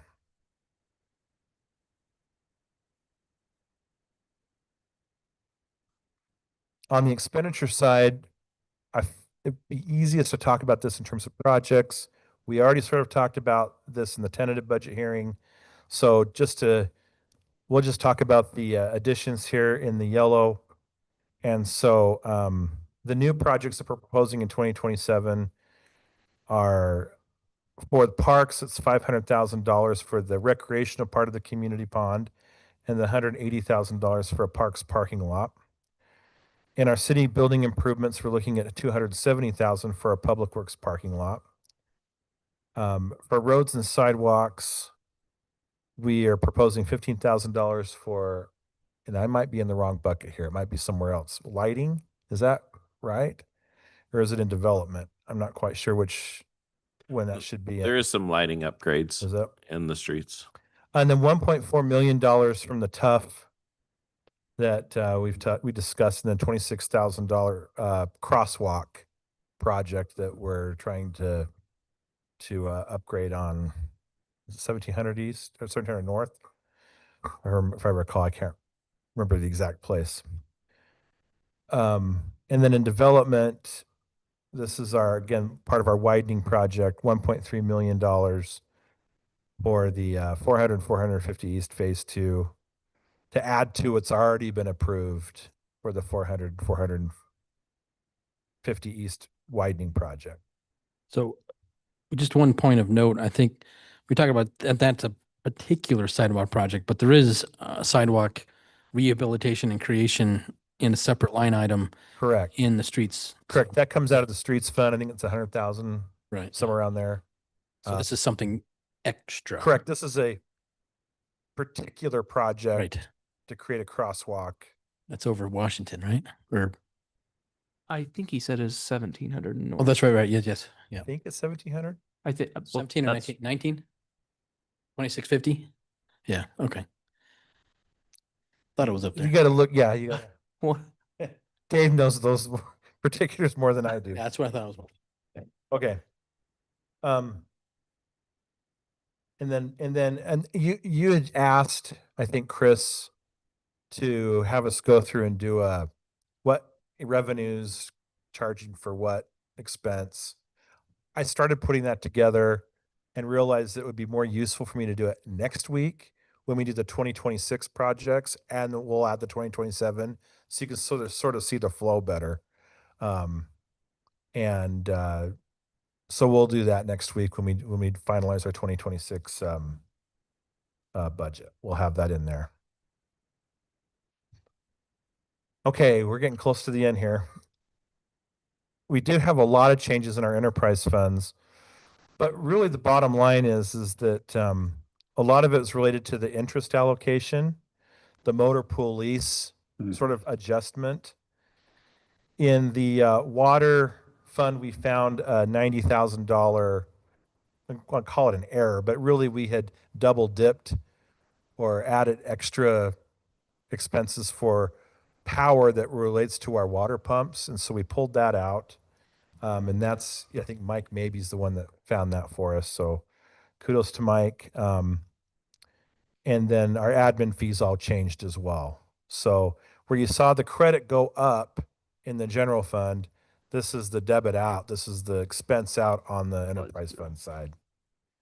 And I think what was really useful for the council is, yes, we're projecting a fund balance in the water fund of 187,000.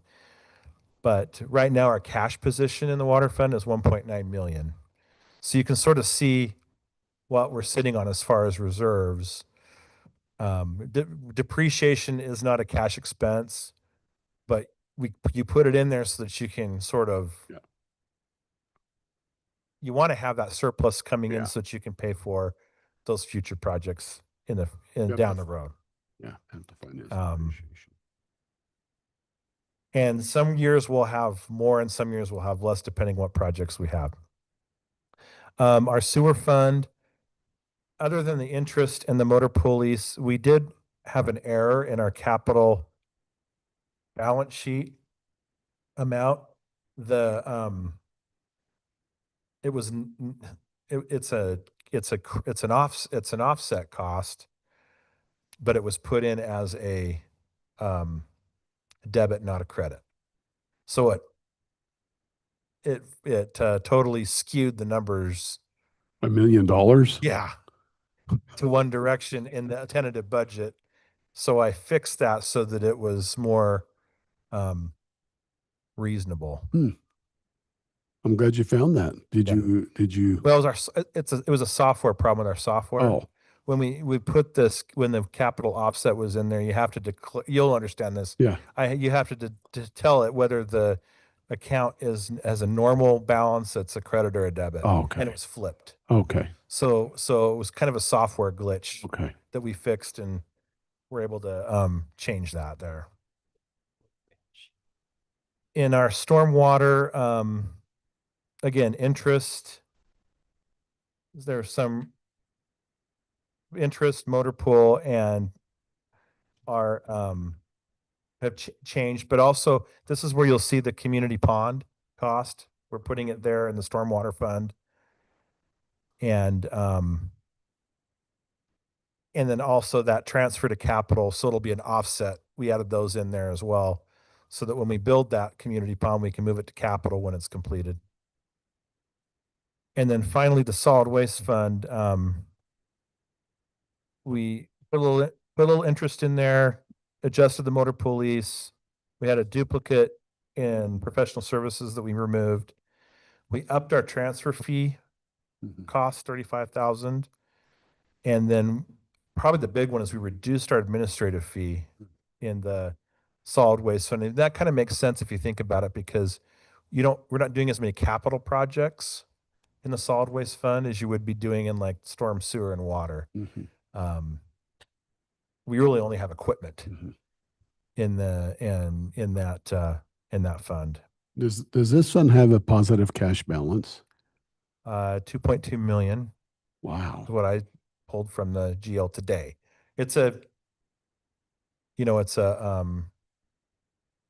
you call it? It's a So reserve for, well, it's R&R money it's that's just a sitting there. snapshot of what I Yeah, pulled today. Yeah. We're going to spend some of that. Yeah. Yeah, This is the only fund when I've looked at it for the last 3 years that has struggled operationally, it seems. And if you look back there a couple of years, it seemed like that's the only operation that operationally had, because there's so many factors outside our control, I'm sure. Yeah. So just be careful with that, because it's just a snapshot of what we have to do in the cash fund. Yeah. It may not, our fund balance projection here is 93,000 for the end of the year. But before the tentative budget was in place, I had projected it slightly down 4,000. So when we get this new sort of business model with the new vendor, we'll kind of watch that and see if there's things we need A lot to of tweak factors are involved. or Yeah. to, And quick question on the sewer, with it saying down 85%, that's just a shocking down because of the adjustment that you were talking about. Correct. It's not an actual, we're in big trouble type of thing. Correct. It's because Just to of make the, that it's clear. because of that software error, The Okay. million dollar. I mean, it swung $1 million. Oh, yeah. If you go, if it should have been a credit and and you did it a debit, it's double. Yeah, exactly. There. Yeah. So on the transfer station fees that may or may not change based on where you do in the near term, probably, right? That's just a guess at this point. Okay. Yeah, I moved it up. I did base it on some actuals, but when we get a more solid number, we can do an adjustment mid-year for that. Okay. Okay, motor pool fund. A lot of yellow here. This was the one we did the most changes to based upon that depreciation schedule. And a couple of other things. So in the original budget, we just did a budget for the expenditure, the vehicle program. When we buy and sell the vehicles, we just took the difference and we budgeted the difference, which was $39,000. Yeah. But we realized that that our software needed to have the full gross amount on both expenditures and revenue, particular expenditure side, so that we could have PO authority to go out and purchase $600,000 worth of vehicles. Having $39,000 in it doesn't allow me to go out and purchase $600,000 worth of vehicles. So I grossed it up, put the amounts in the revenue side and then in the expenditure side. So it balances out to $39,000, but the fund was grossed up. And then we made those capital expenditure adjustments that we discussed earlier with depreciation. We had a rounding error for salaries, and then and that is true. It's $30 there. And then transfer from police motor pool related to similar things was almost $52,000. And overall shifted the motor pool from 202,500 to essentially $5,600, and that should zero out. But when I put the interest in there, I didn't fully calculate it out. So we'll change that for mid-year budget adjustments. But it was just too late for me to. Yeah. When you change the when you change the motor pool allocation, it affects the entire budget. So I didn't want to mess with that with a small amount of number that was. So same thing with the police car fund. We put the interest in there. We had a sale of assets piece in there that wasn't related to cars, I think. Some equipment, and then we had an adjustment in our capital there as well. So overall, that shifted from 223,000 or 223,800 down to $6,100. Again, the idea being that you want to zero these funds out. You want to cost it all out. You want to make sure that you're capturing whatever goes into the support of those funds, and anything that's in the general fund that we purchase vehicle wise, we can cost it out that way. And anything purchased in the enterprise funds, we only cost out the support of those vehicles. Those costs get allocated in those enterprise funds. Just as a point of note, I was talking to some auditors today on this, and they want to see us simplify this a bit. They think it's too complicated. But I kind of told them how we do it, and they saw that it worked. They just were like, "Hey, you probably ought to maybe simplify this so that it's easier for them to audit. them to audit and for the public to understand." Yeah, maybe so. So we'll look to be doing that in the future. So that's it. That's the presentation on the budget, at least the operational and enterprise budgets that go into the North Ogden City budget. We're having a break now for the RDA public hearing part of it? Or are we doing the, okay, we're breaking for, we'll come back to this. This is what this slide was for. We're going to come back to this to finish up with the RDA. But I've got to do the property tax impact statement. But before we do that, is there anything that you want to talk about or discuss in terms of the overall budget? One thing I was thinking about, Councilman Neighbor had a good point about the one-time money going into the CSO position, and that next year that will come back and we'll have to always account for that. I was wondering if something that we could do, I don't know what our probationary employee policy is, but I wonder if something that we could do is if we hire a brand new employee for that position, if we could have it in a 1-year probationary state that is, I don't know what our policy is. So I'm just saying that it helps us have a more safe plan in case that employee doesn't work out. And then I feel like we're planning for the potential of whether it's recurring or not. That's a question for John or Chief Einan. It's just a thought that came to my mind that seems like it would be a way to help protect about the situation. Mitigate it, So- mitigate it a little. Yeah, mitigate that that's going to be an ongoing expense if, I don't know. There's no reason to, you don't hire someone to say this person's not going to work out, but it's not a risk to any current employees. So I'm not seeing it as really that negative of a thing for this situation. So in that scenario, typically a regular employee comes on with a 6-year window. Sworn officers do have a 12-month, but this wouldn't necessarily be a sworn position. There are some cities that hire basically a contract attorney or contract employee that say, hey, we will hire you for 12 months and we don't know if we'll extend your contract. It does impact the ability to attract some folks. And usually on those contract ones, you pay a little bit more in the market rate because those individuals are taking a risk. So there's just some factors. that I come may into be that. taking the idea too far. I'm just thinking. No, that's how you finance soft positions for a period. If they're soft funded like this, it'd be for a period. Yeah. It would be renewable. Yeah. So do we have a probationary employee policy? What is that like for just any employee that gets hired? 6 months. That will help us. 6 months? 6 months, yeah. Okay. So they get through the 6-month phase and they, after the evaluation, they're good to go and they're a regular full-time employee. Okay. Yeah, yeah.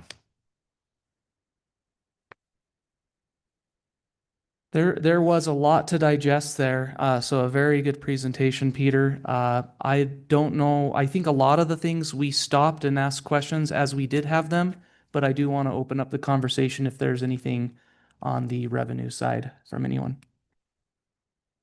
Especially we don't want to ignore our online participants, Mayor Barker and Christina Watson.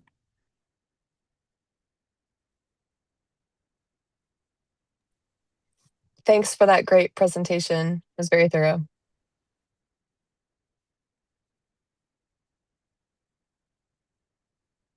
I think we're pretty safe to move forward. The information was pretty cut and dry and easy to digest. So thank you so much for preparing all of that. With that, I think we're going to move on to agenda item number 7, which is the presentation of property tax impact schedule. And this will be by Peter Brown, again, our finance director.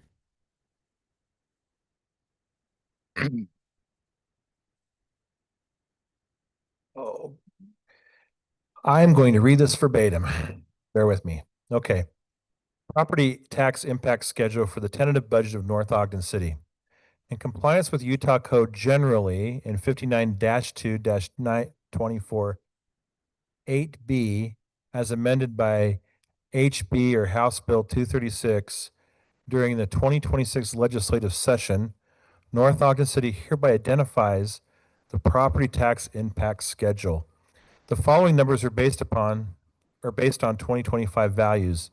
The ad valorem tax revenue generated by the property tax rate increase is $149,854. The approximate percentage increase in tax rate is 5% from 0.001304 to 0.001369. The approximate percentage increase to the amount of property taxes paid on an average residence is 5% or $19.13 per year. The approximate percentage increase to the amount of property taxes paid on a commercial property is 5% or $34.78 per year. The following departments will be affected by the proposed tax rate increase with corresponding operational impact required under 59-2-2924 AB. Number one, public safety community service.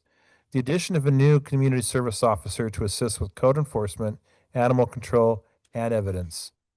Personnel cost is $74,000, which includes both salary and benefits, just if people have questions on that. Equipment of $5,000, vehicle $45,000 with a total cost of $124,000. And then in our IT or our non-departmental budget, new security software for $34,000 for a total cost of $34,000. So the total cost of all of this would be $158,000, where the property tax funds the 5% increase at $150,000. Again, in our budget, we round to the 100, and then other revenue funds at $8,000. Okay, thank you for your presentation. I believe that we've met all of the requirements on that. So we will move on to item number 8, which is certification by the budget officer that no additional property tax revenue has been expended or encumbered prior to the adoption of the final budget by Peter Brown, our finance director. Thank you very much. I hereby certify that all financial data, calculations, and budget information related to the proposed property tax increase comply with Utah code and are accurate to the best of my knowledge. That includes a property tax impact schedule, which we completed on May 5th, 2026, and was updated once again on June 11th, 2026. The revenue projections were verified on May 5th, 2026, and updated again on 6/11/2026, and probably should put that today because we did some updates today as well. Percentage increase calculations were verified on June 11th, 2026. The average residential property impact was calculated on May 5th, 2026. I believe that was also, I might want to say that was updated. And I don't know if I have to be this thorough, but we did verify that prior to this meeting. I'll use the 6/11/2026 date as well. And same thing with the average commercial property impacts calculated first on May 5th, 2026, and then updated on 6/11/2026. The department impacts were identified and documented on both dates as well, both on May 5th and on June 11th. And the budget reflects proposed tax increase accurately as of May 5th, 2026.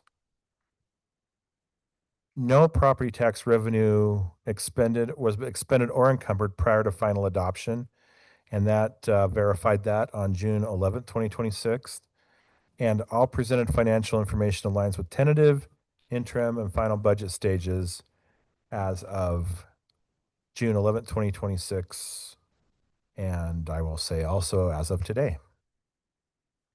All supporting documentation is maintained in the official truth and taxation file with my signature. Okay, thank you for that, Peter. At this point, we will move on to the public hearing on the interim budget. I will mention before we start the public hearing that per the discussions that we've had in this meeting so far, we are indicating a high likelihood that we will not propose a property tax increase. But we are having this public hearing just in case the need arises.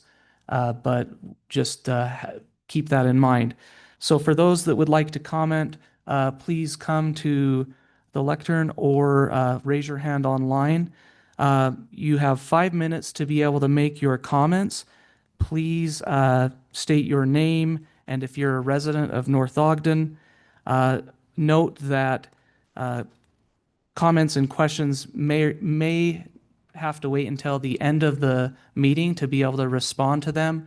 So it won't necessarily be a back and forth discussion, but we will definitely note your questions and make sure you get an answer. And we will bring the time over to our public to do that. So anyone that would like to comment, please comment. Motion to open the public hearing. Oh, yep. There you go. I'll second that. All right, so motion to open the public comment. Is that a voice vote? Okay, so aye. Aye. Aye. All right. So we're now in a public hearing. Can it be written as well, John, online or, okay. Yes, they can do written comments.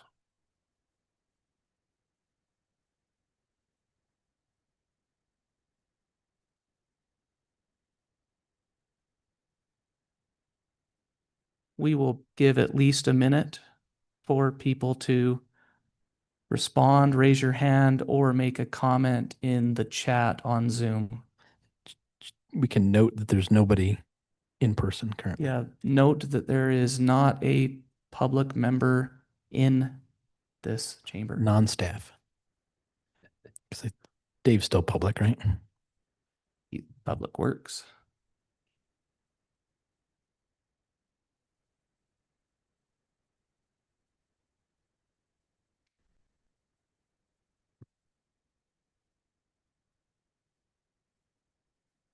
Twenty more seconds of awkward silence.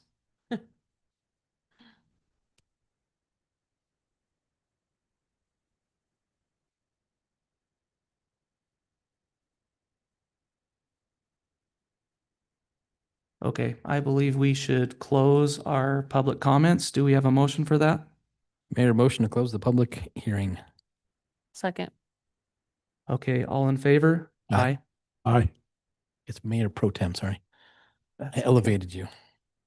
All right, public hearing is closed at this point.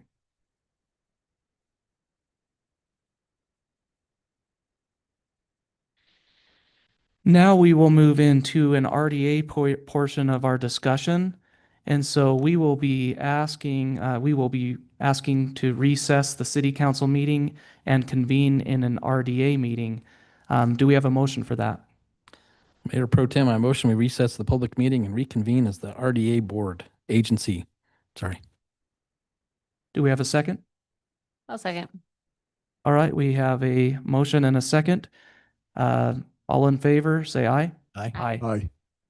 Okay, we are now moving into our RDA portion of the meeting. The next item is that we are going to be discussing the redevelopment agency or RDA public hearing, discussion and or action regarding proposed fiscal year 2026-2027 redevelopment agency budget. So we're going to ask for a motion to open that public hearing for the RDA. Do we want to review the thing first or Well, okay. how does that work? It's just not listed here necessarily as such, but you will present, then we'll do public hearing? Or what are you thinking, Peter? I'm not sure how it works with the RDA, but I think we should present first and then let public comment. Agree. Okay. So we're on Yep. page 41, Peter, Correct. correct? Yeah. Okay, we will move into a presentation by Peter Brown. Yeah, just to remind the public that our RDA is a separate entity. The stewardship is held by the city, but that's why they went through this whole rigmarole to discuss this budget. And these funds are redevelopment funds that are sent to us by the state for the purposes of redevelopment. We are in the process of trying to the term is dissolve our RDA, soon.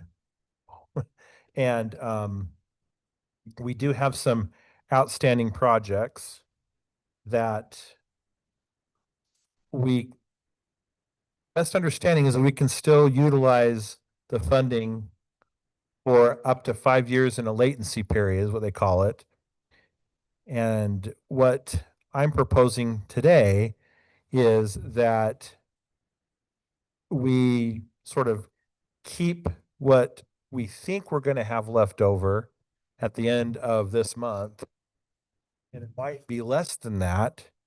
Part of this is a hedge that I'm asking for budgetary authority to continue to spend dollars on RDA projects to completely fully expense all RDA funds into the next fiscal year. And that amount I'm asking for is $2 million.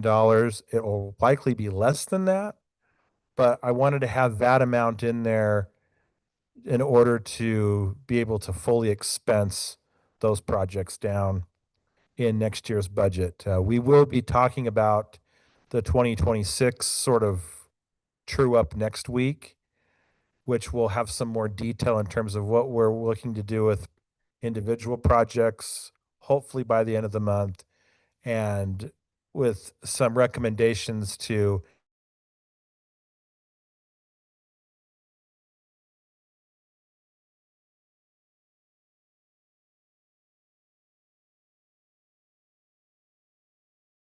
seven.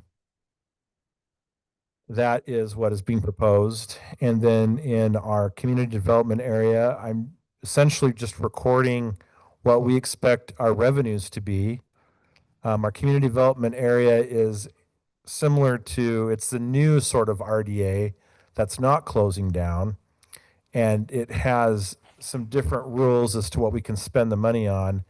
At this point, we're just collecting revenues from property taxes from this for the community development, as well as interest earnings that we have sitting in that fund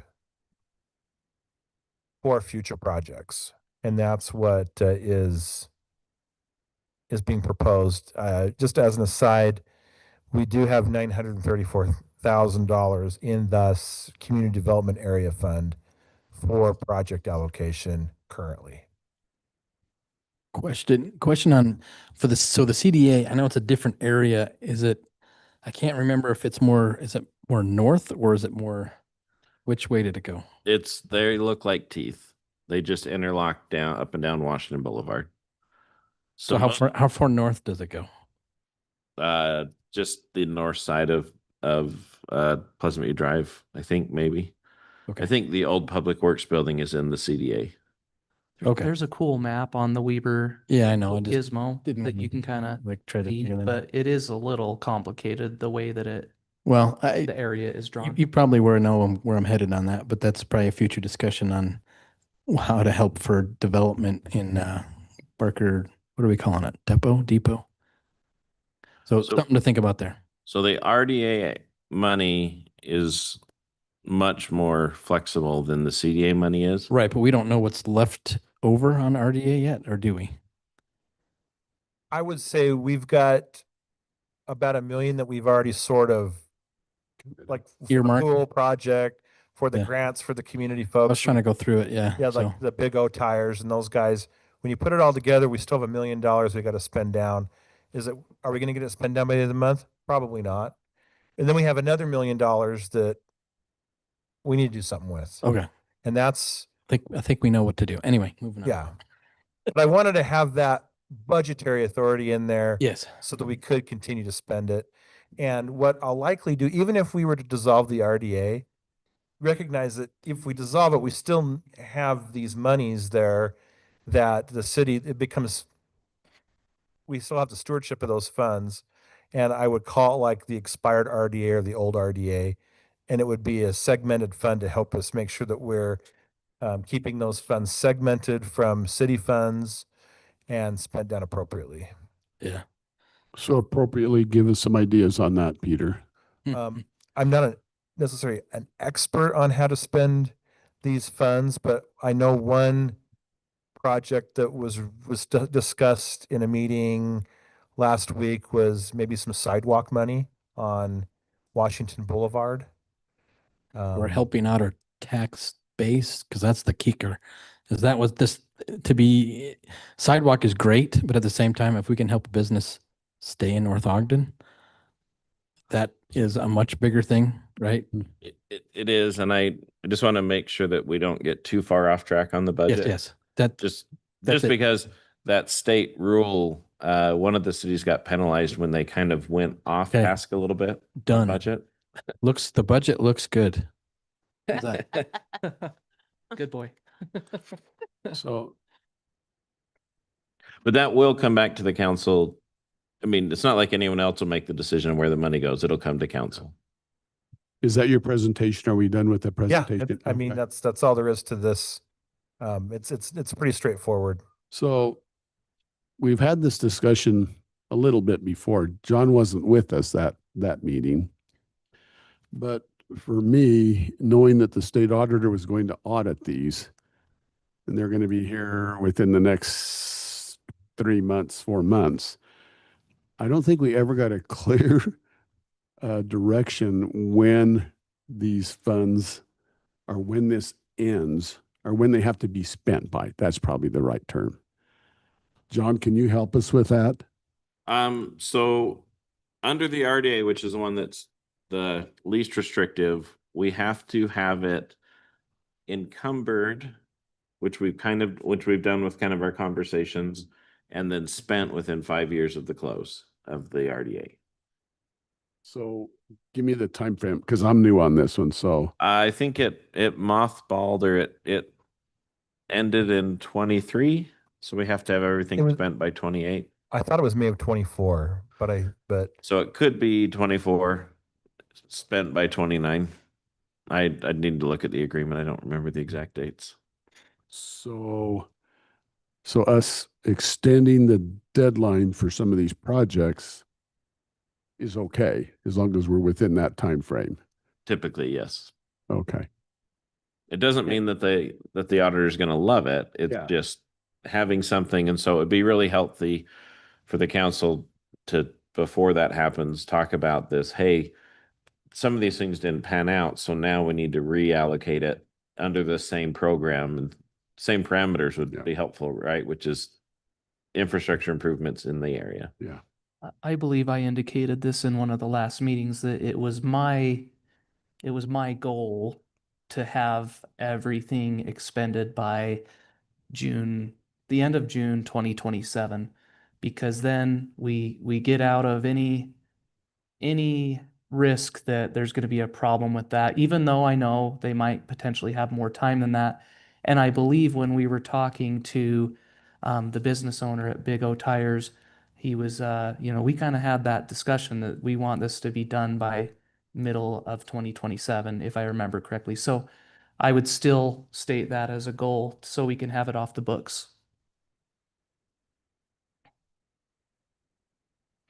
Any other discussion? I like that because then does that give us the opportunity to use it administratively? Yeah, it also gives us the opportunity to use the extra funds sooner than later. Okay. So I like it that, we can require those businesses to have it all expended by the end of June 2027, and then we can have a really good idea as to what the extra is, and we allocate it towards something that will drive Till it business and, okay. and economic till it's impact in sent out. North So Ogden. I like your suggestion. Yeah. Any other thoughts from the council?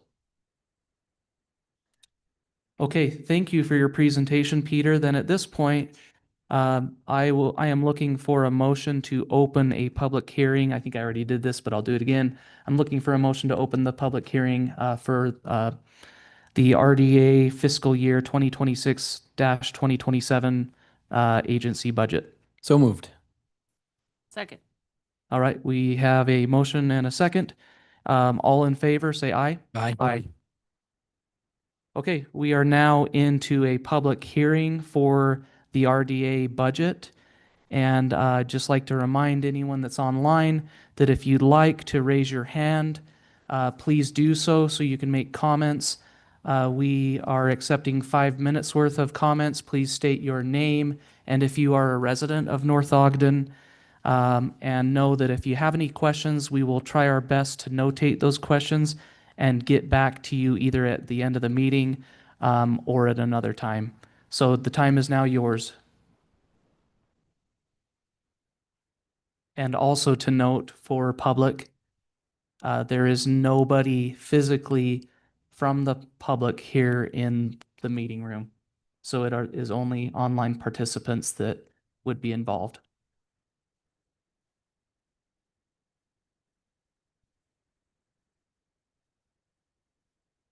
Are we going to do chat on this one or do we not need to on this one?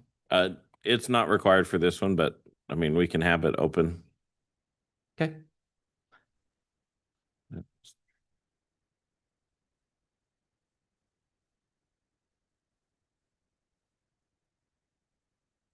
We'll have about 30 more seconds to respond.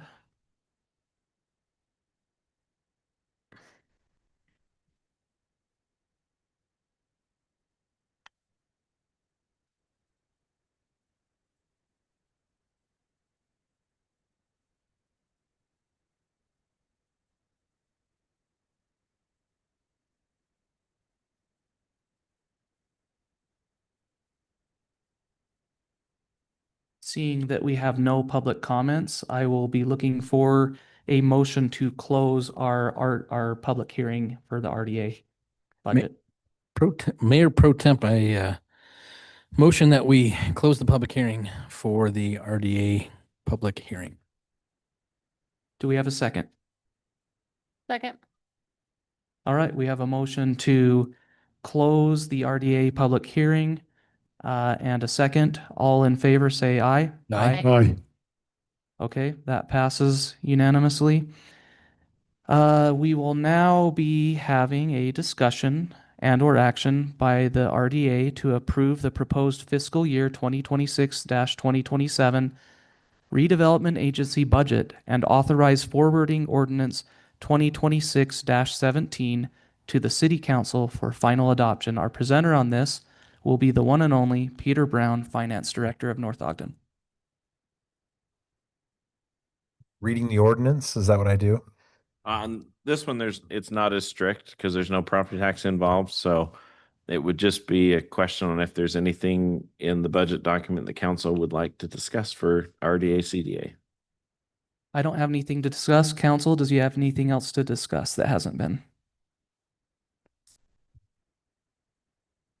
And it looks like we are looking for a motion to approve the One budget. question. Yep. One question. So again, because I'm fairly new to this. So we have, it looks like the budget is $2 million that we're suggesting. But we already have projects in the works. And do we really have $2 million, or is it $1 million we're allocating here?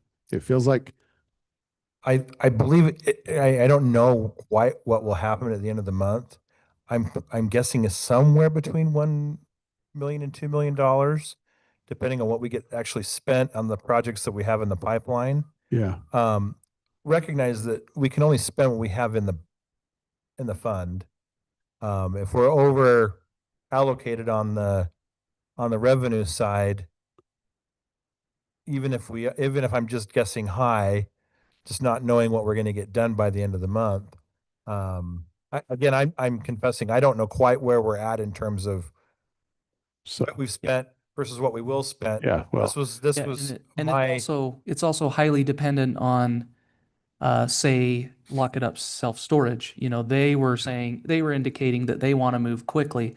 So they might end up putting in receipts by the end of the month and that will, so it's highly potentially fluid. We have no control over exactly when those individual businesses we could call them, we could encourage them if there was a reason to, but I don't so much see a reason to, other than my self-imposed deadline of having everything Yeah.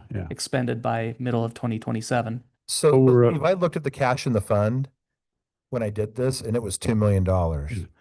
So that's really my Yeah. reasoning is like if not one more dollar is spent between now and 10 days, we would have that budgetary authority to expense it in next year.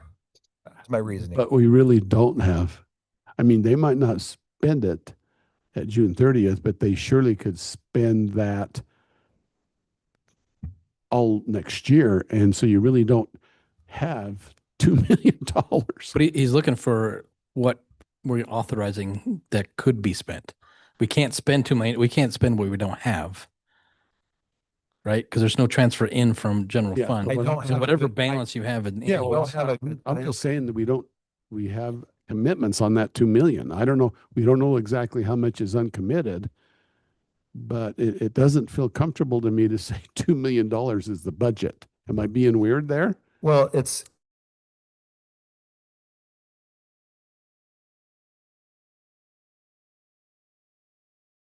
allows me to continue to allocate it to those projects as they continue to spend it. And so that's why I put it there for that reason. The So balance to be I appropriate. could administratively put it into those projects as they continue to spend.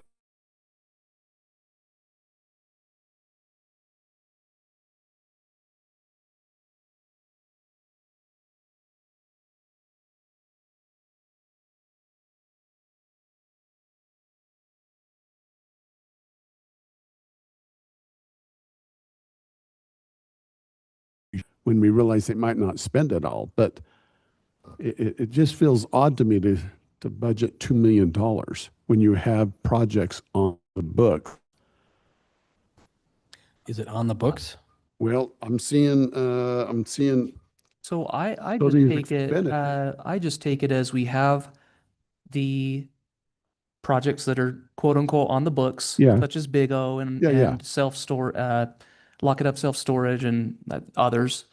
Uh, and I've always kind of had in the back of my mind that there may be some surplus. So anything that is not expended will just be surplus that we have to come back and make a decision on how it will be spent within the parameters of an RDA. So even though it might feel kind of funky, and I guess I can understand some of your hesitancy in the way that you're feeling about it, Yeah. I feel comfortable with approving this RDA budget as it lies. At $2 million. Yes. Just knowing that, and we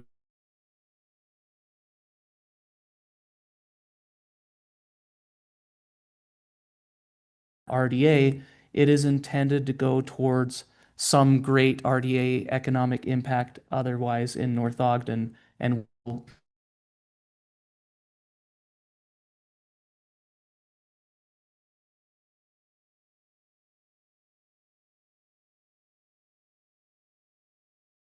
we actually talked about doing sidewalks along Washington. That was a big discussion.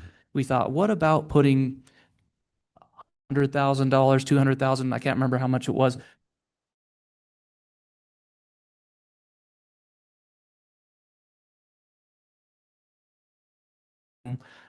with anything.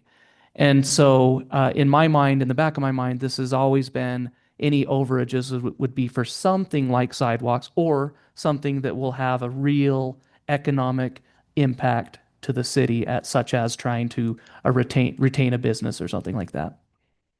Well, I'm comfortable with that. But we don't have $2 million available because there's projects on the books. So just kind of maybe a point of clarification.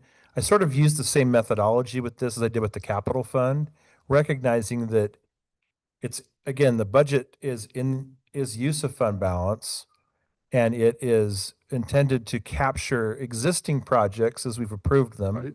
We can roll them forward as they continue to be expensed into next year. And then whatever's left over, we have the capability of designated another Yeah. project. Yeah. And maybe it would have been more, I mean, there might have been a different way to do it. I was just trying to make sure we had the Yeah. budgetary authority to continue with those Yeah, funds. so, and I understand that. So why wouldn't we have a budget that's that's $2 million less? The projects on the books, that's the budget we're going to spend in the future. Because the projects on the books may or may not happen. But at this point in time, they're on the books and we have a commitment on those. From my perspective, it would be okay to have them. I mean, the presentation is what it is. I don't think it's, Yeah. we could have had a bunch of things lined up. We've had other meetings where we discussed exact numbers of what was committed to Big O, Lock It Up, Yeah. Kings Plaza, Yeah. North Ogden Plaza, all those places. So we are overall aware of that. It's just not right in front of us. I don't know what else to say. I think Yeah, we're going to be pretty stuck in this discussion. Okay. I would be totally okay if you vote no on the motion. That would not be a problem. I know. One thing that's probably important for the public to understand is having this $2 million there to be spent doesn't authorize the staff to spend anything that hasn't already been approved in the agreements that are in place.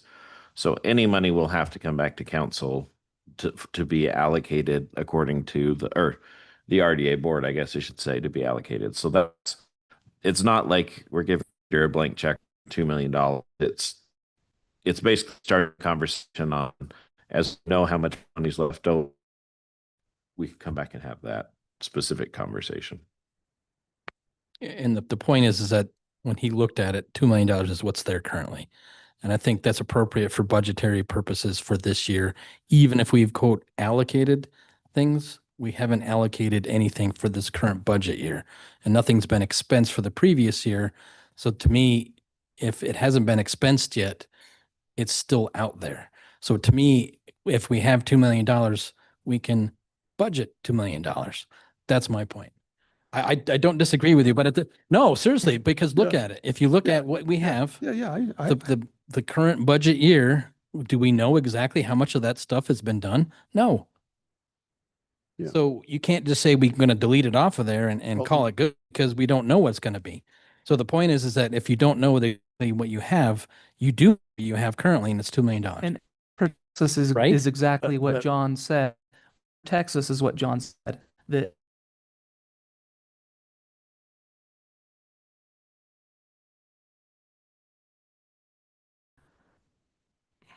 no risk or to little risk with the way that this is moving.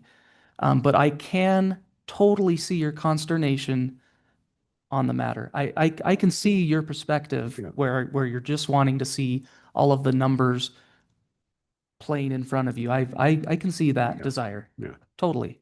And maybe it's because I haven't been part of this process this is my first year looking at this. So, okay, I'm done discussing. You guys are done discussing. Can I have one more comment on that? Yeah, go ahead. We will be revisiting this again next week for 2026, and there'll be more detail in there. So maybe that will help.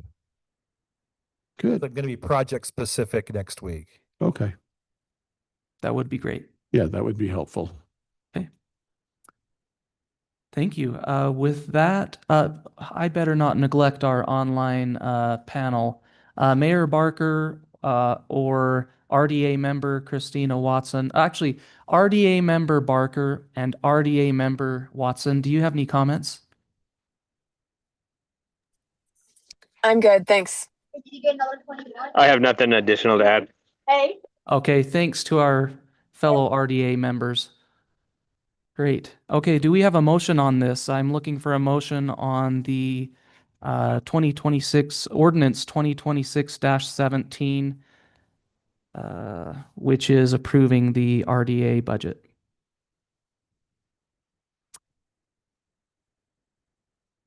Okay. So let me change that. I'm looking for the motion for the RDA board to recommend and authorize forwarding a recommendation of ordinance 2026-17 to the city council for final adoption. So moved.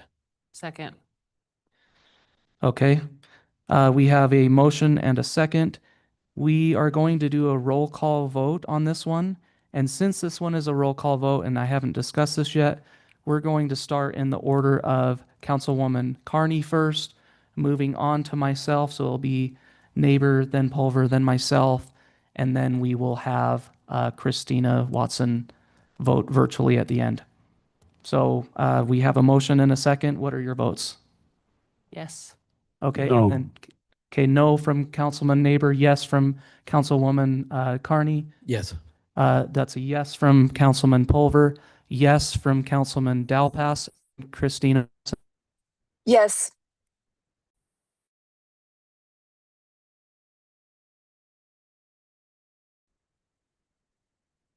oh, we can see you unmuted at least. Yes. Okay, thank you. Okay, so noted for the record that we had a 4-1 vote, with the no vote coming from Councilman, RDA member Neighbor. Okay, thank you. We're able to move on. Now we are asking for a motion to adjourn the RDA meeting and reconvene into a city council meeting. Do we have that? So moved. Second. All right, we have a motion by Councilman Pulver and a second by Councilwoman Carney. All in favor, say aye. Aye. Aye. Okay, we have moved on from the RDA meeting and we are reconvening into a city council meeting.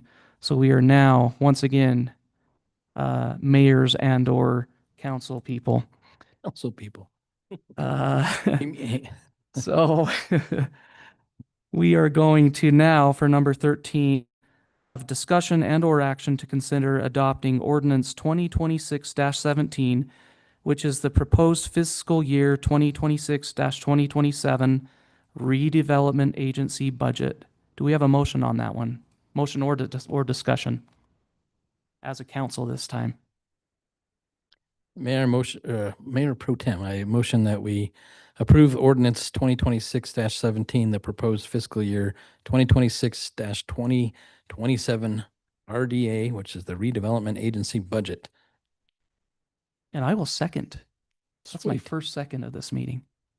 Got to be quick. So we have a motion by Councilman Pulver and a second by Councilman Dalpass. Councilman. We're going to do a roll call vote on this again in the same order. So now we're looking for a vote from Councilwoman Carney, Yes. Councilman Neighbor, No. Councilman Pulver, Yes. Councilman Dalpass, yes, and Councilwoman Watson online. Yes. Thank you. So note for the record that we had a 4-1 vote on this one. The no vote on this one particularly came from Councilman Neighbor. All right, now that we have done that, we are moving on to item number 14, which is discussion and/or action to consider the adoption of ordinance 2026-18, which is the proposed fiscal year 2026-2027 interim budget. And we should surely have some discussion before we do a motion on that. So moved. Oh, sorry. So how do you want to start this? However you decide, go ahead. Me? This is discussion time. Well, I think the biggest thing is just axe the tax increase first, and then I think we need to discuss and/or, really, think about just using the sales tax revenue actuals from fiscal year 2024, 2025, and everything else just let her run, because I think that's the two key things. And the reason I say that, and I was the first one to hesitate when the budget committee came through and talked about that. I was like, oh, I don't think that's going to really screw things up. But then I started looking back in history, and you go back and look through the audit report from that 2024, 2025 budget, and you will find that we did a tax increase for that year of 9.5%. Now, when we did that, and you have a year-end budget surplus of $1 million, that didn't sit right with me, and it still hasn't. And until today, when I can actually say that we already did this increase for $150,000, my opinion, and we've been living with that. because we have not needed that 9.5 since that time frame. I understand that things were weird that year, yada, yada, yada, but we didn't need it last year, So I think one of the biggest things, and to go back and use that sales tax from that year, we're taking off 90K, I think is what Peter said. And and then allocating, if you take 150 off of that, and so to make the math work, you go back and down to the end, and you said we were using 83 grand for fund balance. So 83 plus, what is the math? 90 plus 150, you get, oh, that's public math. Anyway, you get a number that's close to 248, so 230 or, yeah, 33 something. or 330. Isn't that 330? Because you have 83 already. 83 plus 150 is 233. Right, but you have to add the 90 in too, because you're reducing sales tax from 5042 back to 94952. Okay.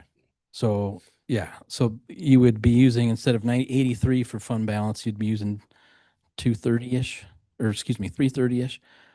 So that would be my recommendation. And to address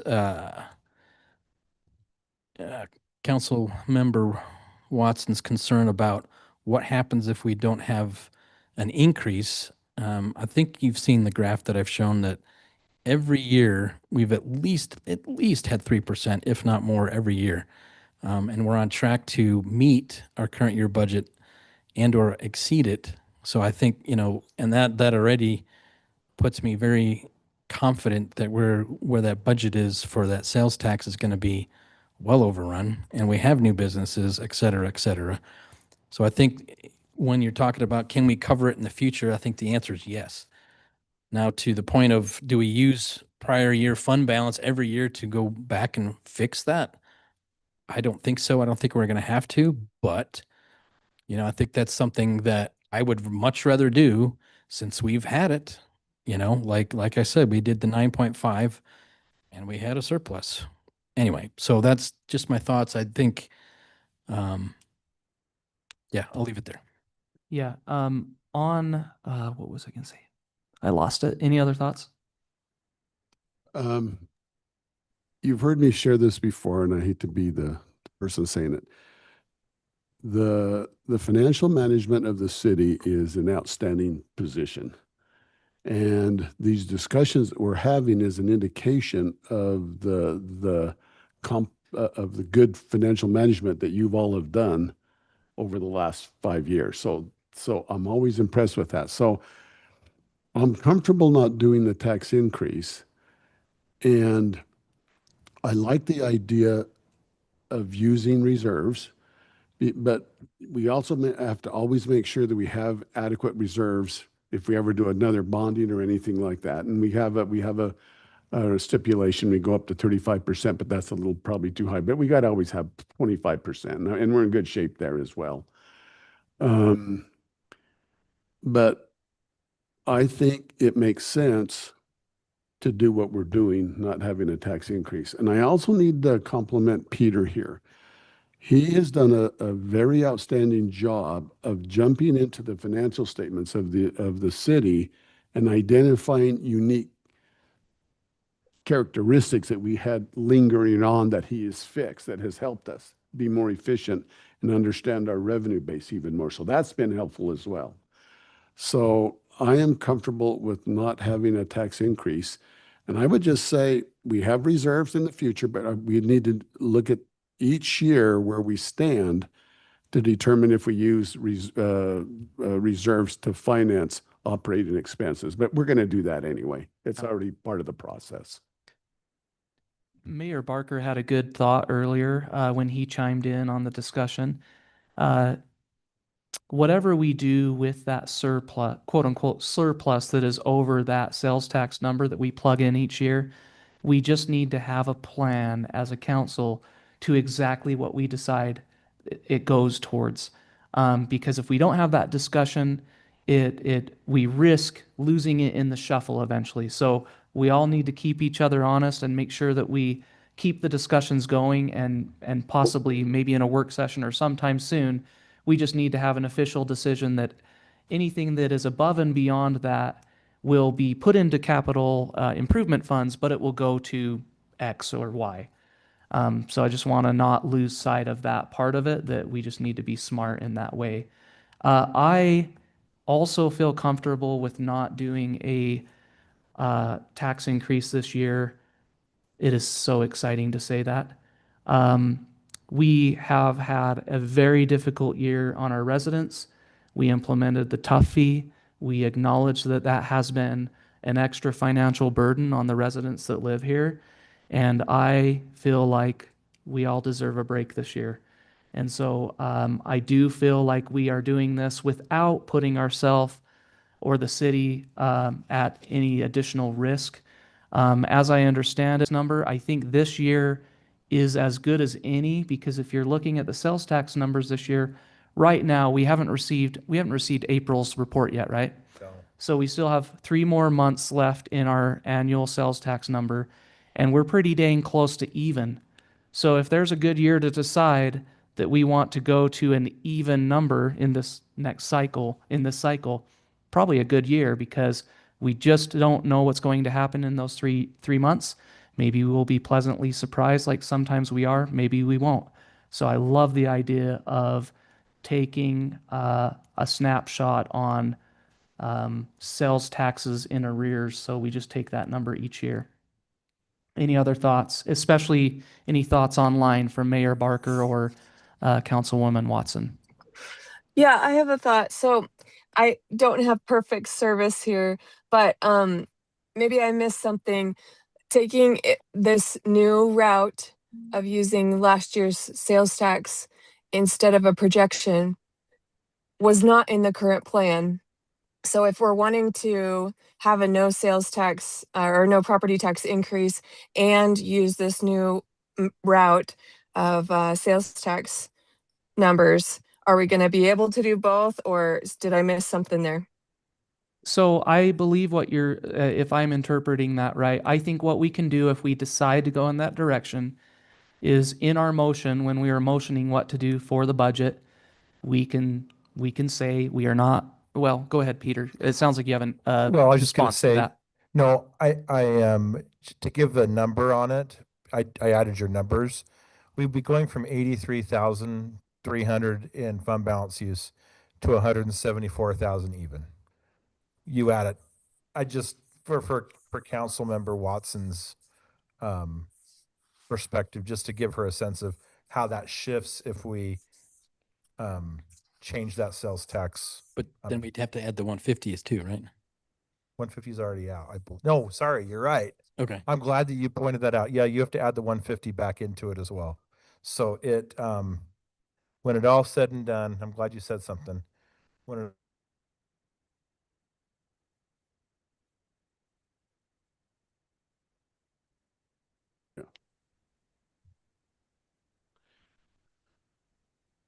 I would also like to add that my first time through the budget here, the value of sales tax is so immense as you look at the operation of a city. So now I appreciate that a whole lot more. And I hope we keep a focus on economic development and developing more opportunities to generate sales tax as we look into the future, because that just takes all the pressure off property tax, and it provides a better combination of the different types of revenues that we have also. So I'll just make that comment as well.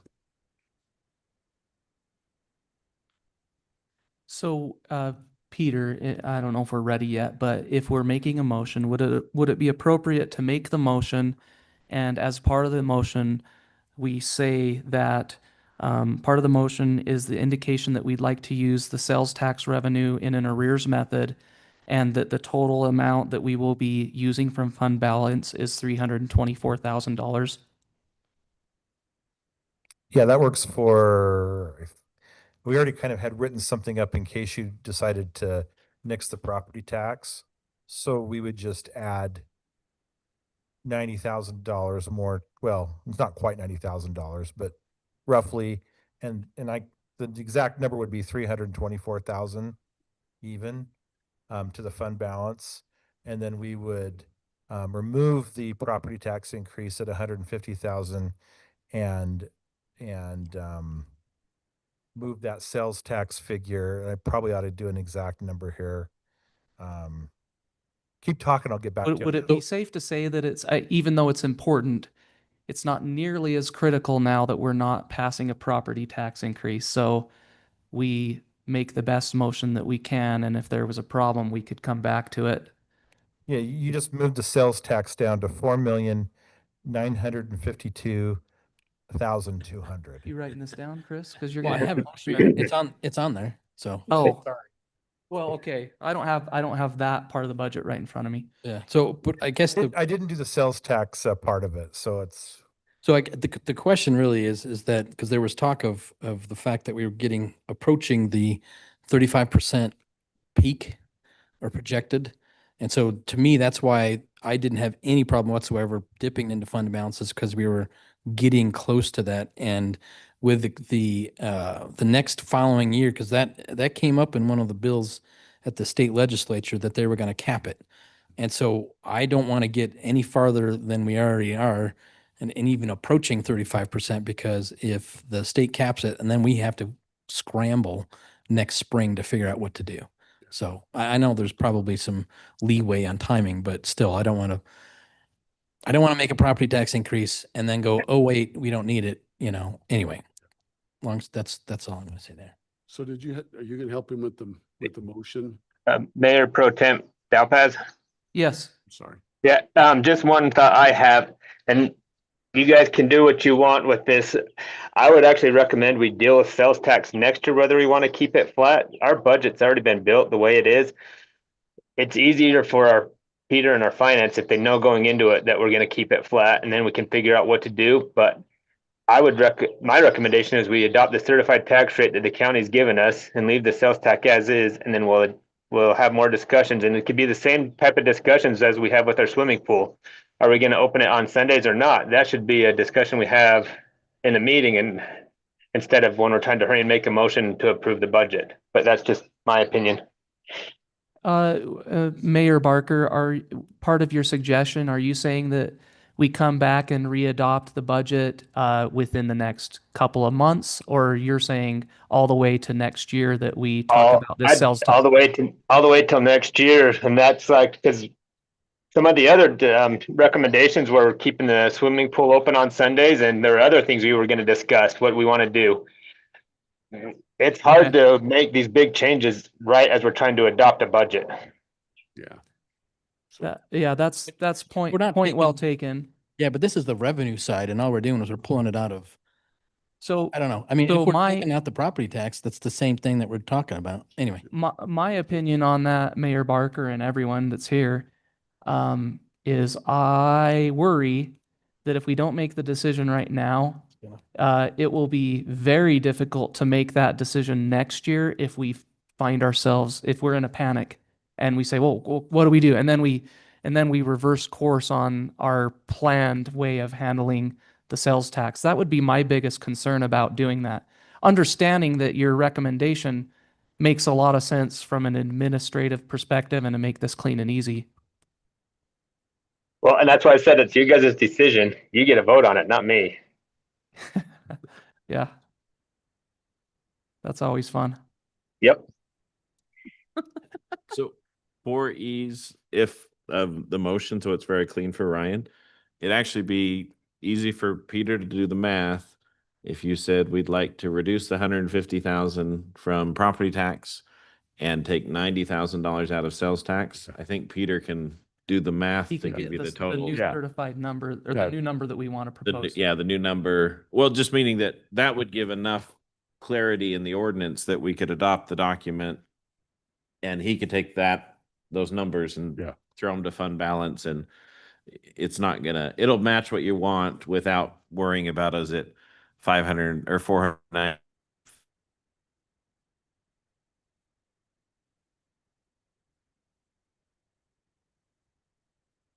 Like that approach. And Peter, how confident are you in your on-the-fly math skills to give us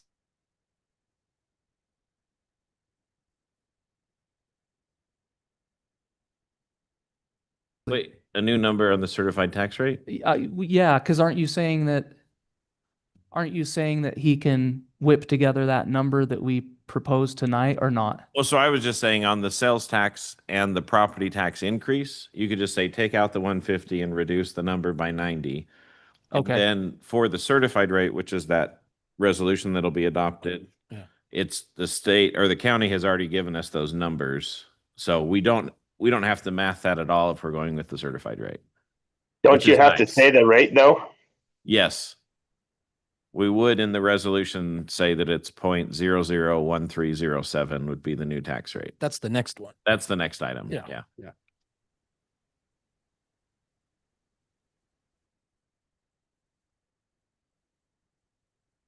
Okay, sorry. I got to pull everything out just a second. I had it set up for the property tax, but not the, Well, if we just say 90 and 150, that's all we have to say, right? All right. Well, I'll do a motion then. I motion that we take out the 150K for the property tax and 90 from the let's see, what line is that? 103-1300 sales tax line. Take 90 grand off of that current budget, and then the rest of the budget for fiscal year 2026-2027 interim budget and ordinance 2026-18, that a motion to approve that.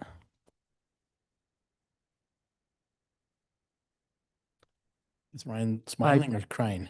Was that clean enough? Oh, boy. All right. I think it was okay. Yeah. Yeah. I'll second that. Yeah. Okay, so we have a motion by Councilman Pulver and a second by Councilwoman Carney. And so at this point, any further discussion? Okay. Can then we I will- jump in? Oh, yep. Discussion from our online participant, Christina. Thanks. So, I guess just evaluating big picture, as Mayor Barker mentioned, if for some reason this new way of doing sales tax becomes a flop and we wish we hadn't done it, after the first year, we can always go back and do the same way that we've been doing it and have that little buffer of an extra for whatever we need. Or if for some reason, instead of raising taxes, say by 20% or something, then we could go back to the original way of doing sales tax and just raise taxes by, 10 or 15% or whatever that is, right? I mean, we can always just try it for a year, I guess is what I'm saying. Is that right? I mean, or is there some kind of I would say that's a fair assessment. I would like to have, this overall commitment to the new way of doing things.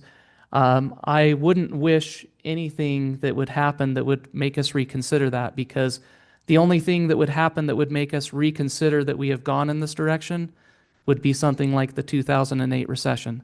So, yes, we can reconsider anything in the future, but we that kind of would- have this overall commitment to go in this direction. But that would have bit us harder if we would have done it the other way. And Exactly, I am yes. I am the big proponent of shooting for the moon on sales tax revenue. You know that. But this is the ultra conservative method, and it's an actual number based on actual data that's audited. So to me, I'm like flipping back to the other way, and it's like this is, unless you do some rolling average, which, is also detriment to your health as well, because everybody's seen the last 3 years, rolling average is like a freaking, up and down roller coaster. So this is a much, much more conservative way to do it. And if anything is above this, then, again, I agree with the That's a policy. We great need to have a point. policy on that, Yeah. but yeah, I think it's the safest way as especially now where we have that extra from the previous year and we're having a higher percentage. All right, I'll stop talking. There we go. I would agree with that. This is very, given the history of the city, this is very conservative. Right. I guess I was just saying, if for some reason it's not panning out how we are predicting, that always- we're not going to tie ourselves down to anything for a decade. Nope. No, You- not really. Don't be the first one to change it. So We will have the humility to change our minds if something crazy I happens this year. do, yeah, I do. With that being said, I do feel like it would be a good idea to make this an official policy just so that it's not forgotten about, right? Agreed. I'm okay with that. Okay, so we do have a motion and a second on this, and we will do a roll call vote, starting with Councilwoman Carney, Yes. Councilman Neighbor, Yes. Councilman Pulver, Yes. Councilman Dalpass votes yes. Councilwoman Watson, what's your vote? Yes.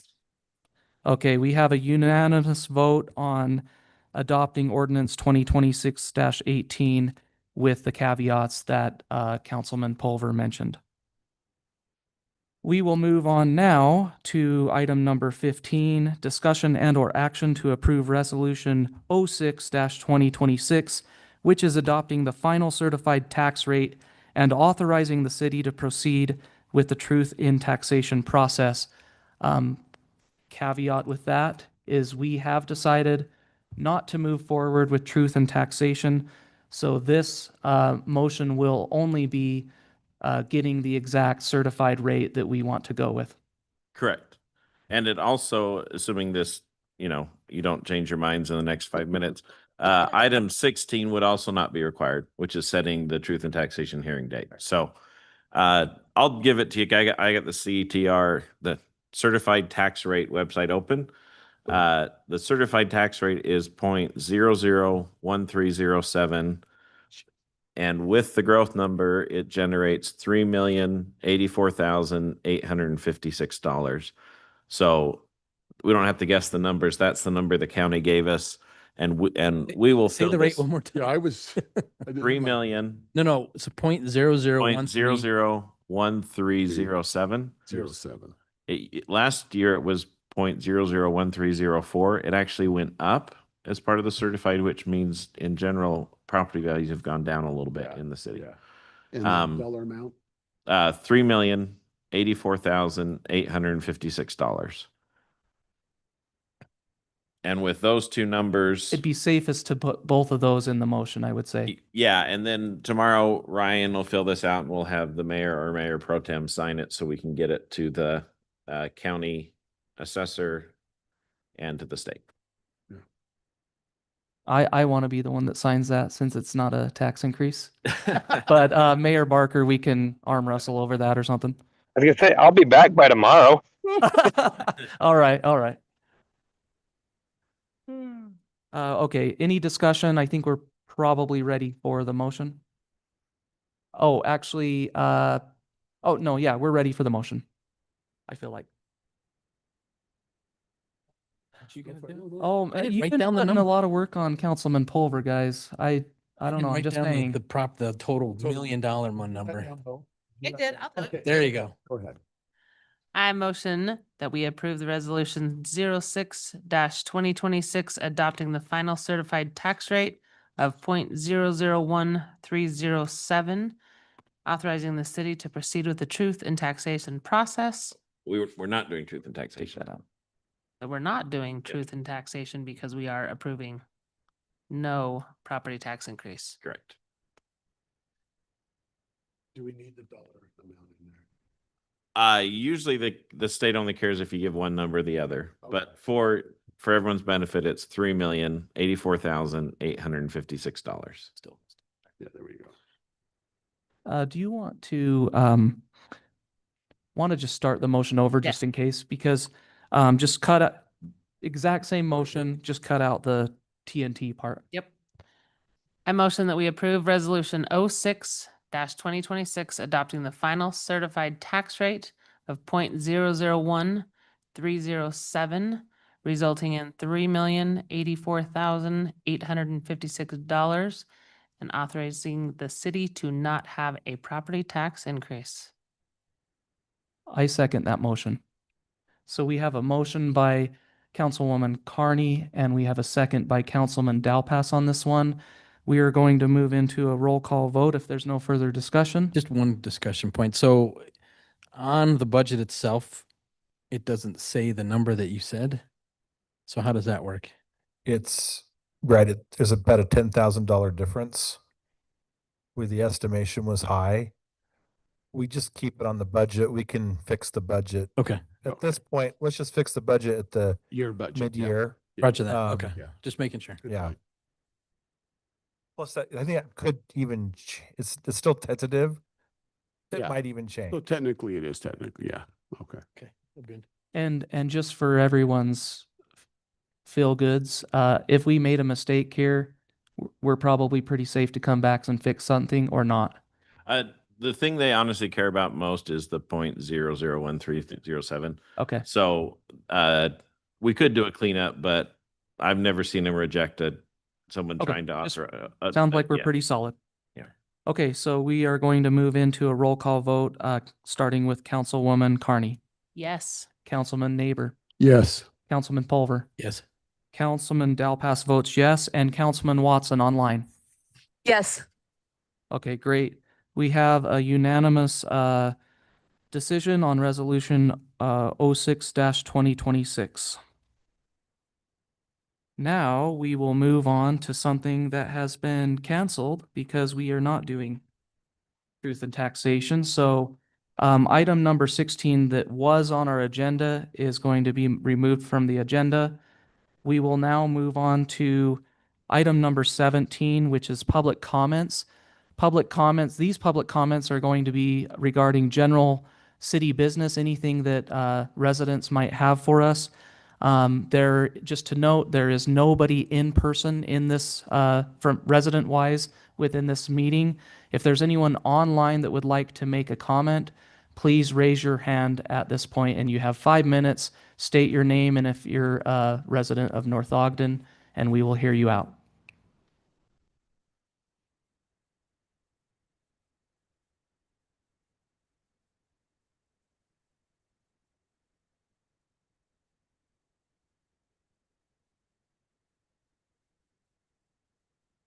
I think that's the round of applause for not raising taxes. I think that's potentially what's happening in the background. Yeah, we just can't hear it. Okay, I think that we are safe to close public comment here at the end of the meeting. Thanks for those that did attend earlier in person and those that attended online. We are now moving on to item number 18, which is mayor, council, and staff comments. I will ask first, does any staff here in the meeting have any comments? Okay, I'm seeing head nods in the negative, so no staff comment Yeah. for now. Oh, Just you I may wasn't looking in your direction. John, go ahead. You may hear some rumblings about a noise complaint with the new well drilling. Just so you're aware, they cannot stop what they're doing or risk collapse of the well and loss of, $1.5 million. So they're operating under a provision in our noise ordinance that says if it's an emergency thing, they can violate our ordinance. We have set parameters so that they're not doing like jet engine type noises down there. But if you hear complaints, the police are aware of it. They're working with them. City engineers working with them. We're all working with them. And then just a plug for the Missoula Children's Theater on Saturday. That's when we're going to do 2 shows, one at 3, one at 5. Come check it out. It's a smaller cast than we hoped for, but it's going to be a good time. So come participate. On that matter, how does it work since that is right on the boundary of North Ogden and another city? So how do we handle, there's clearly probably complaints coming from another city about something that is happening within our city. How does that work? So because it originates in North Ogden City, we apply our ordinance, not Harrisville's ordinance or Pleasant View's, because Pleasant View is kitty corner across Yeah. the street. So Okay. and our officers respond, and I think they have talked to some Harrisville residents, but I couldn't tell you for sure if they went alone or with someone else. Great. Thank you for clarifying. Any council comments at this point or mayor online? Councilman Pulver has a comment right now. Just to publicly state that when the budget subcommittee said that, hey, we don't know when you guys make decisions based on what we recommend, we literally just took one of the recommendations and did it tonight. And then also Peter pointed out 2 other ones, the Placer AI and the 90K, that power meter thing. So those are 2 just or 3 off the cuff. And I know there was more, but just to have that on record that is being taken into account, and that's a lot of work from their part is being pushed back into the city. So Love that comment. Thank you, Councilman Pulver. Any other council comments or mayor online or Councilwoman Watson online? Nothing from me. Thanks for your work tonight. Okay, thank I'm you, good Mayor too. Barker. Thank Okay, you. thanks, Councilwoman Watson as well. I think that Council Member Neighbor might have something. It was to say thank you to you too. Oh, yeah. Good job. Good This job. was, if you're ever looking for a good time, you want to be Mayor Pro Tem. Man, this was incredible. And thank you to Peter. Let's Yes, give him. oh a my round of gosh. More than anyone, thank Yeah. the Peter. I feel like he needs Outstanding. some kudos for what he's done tonight. It hasn't been just a little job. My last comment as a council member is the corner of Alberta and Washington is going to be sold at some point. And I was just thinking, I drive up Washington every day because that's my way home from work. And um, it seems like it would make sense to move on selling it sooner than later. And the reason I say that, and this is just my thought, is that it's a construction area currently. So why not sell it, get it on the market, sell it within a reasonable amount of time. And some of the time where they're starting to break ground and be messy would be while that road is closed. What are everyone's thoughts and staff's thoughts? You're talking the northeast corner. Northeast corner of Alberta and Kind Washington of a that we strip. own. We've debated whether it would be one or two houses, and the neighbor was like, but right. Yeah, I mean, it would be sold under the current zoning that is allowed unless we Yeah. make a decision. But I'm just saying, just generally starting the discussion to get it sold quickly so we can take advantage of that, because then everyone's going to be really sick of our construction zones by the end of the summer, in a good way, because this is awesome, all that we're doing. But it would make sense to try to move on that because then we can lessen the impact. Boy, do I have a surprise for you. Your work session is going to include this topic. But this is, I promise I did not talk to John before the but meeting. this is because about that. In a work session last summer, when we talked about this, I think it was you, Councilmember Dalpaz, who said, hey, we need to talk about what we're going to do with that stuff. And we said, okay, great. Let's wait till the budget's over. So Yeah. Okay. July 7th, it's coming as a kind of a, what are we going down with that, as well as the vacant lots above, Yeah. and look at some property alignments and which direction the council would like to go. And I think there was even a talk of maybe some attainable housing, not necessarily that it would be townhomes or like cram stuff in, but is there a monetary thing we could work with the county on for the price to make it attainable with a normal single family home as an option type thing? Yeah. So Okay. And I'm So still not that'd be giving up on economic development, looking at that whole area there for the opportunities of that. So I'm not sure to sell it quicker. Does that You- undermine that? And I'm to, not sure. to that point, Councilman Neighbor, we've never even talked about the potential of, and I don't know if it's probably not big enough, maybe, but the corner of Alberta and Washington Yeah. potentially being commercial as well. Yeah. Probably not big enough. I don't know, but that's something that we might be able to discuss as well. Yeah. Yeah. Okay. All right. Well, thanks for everyone's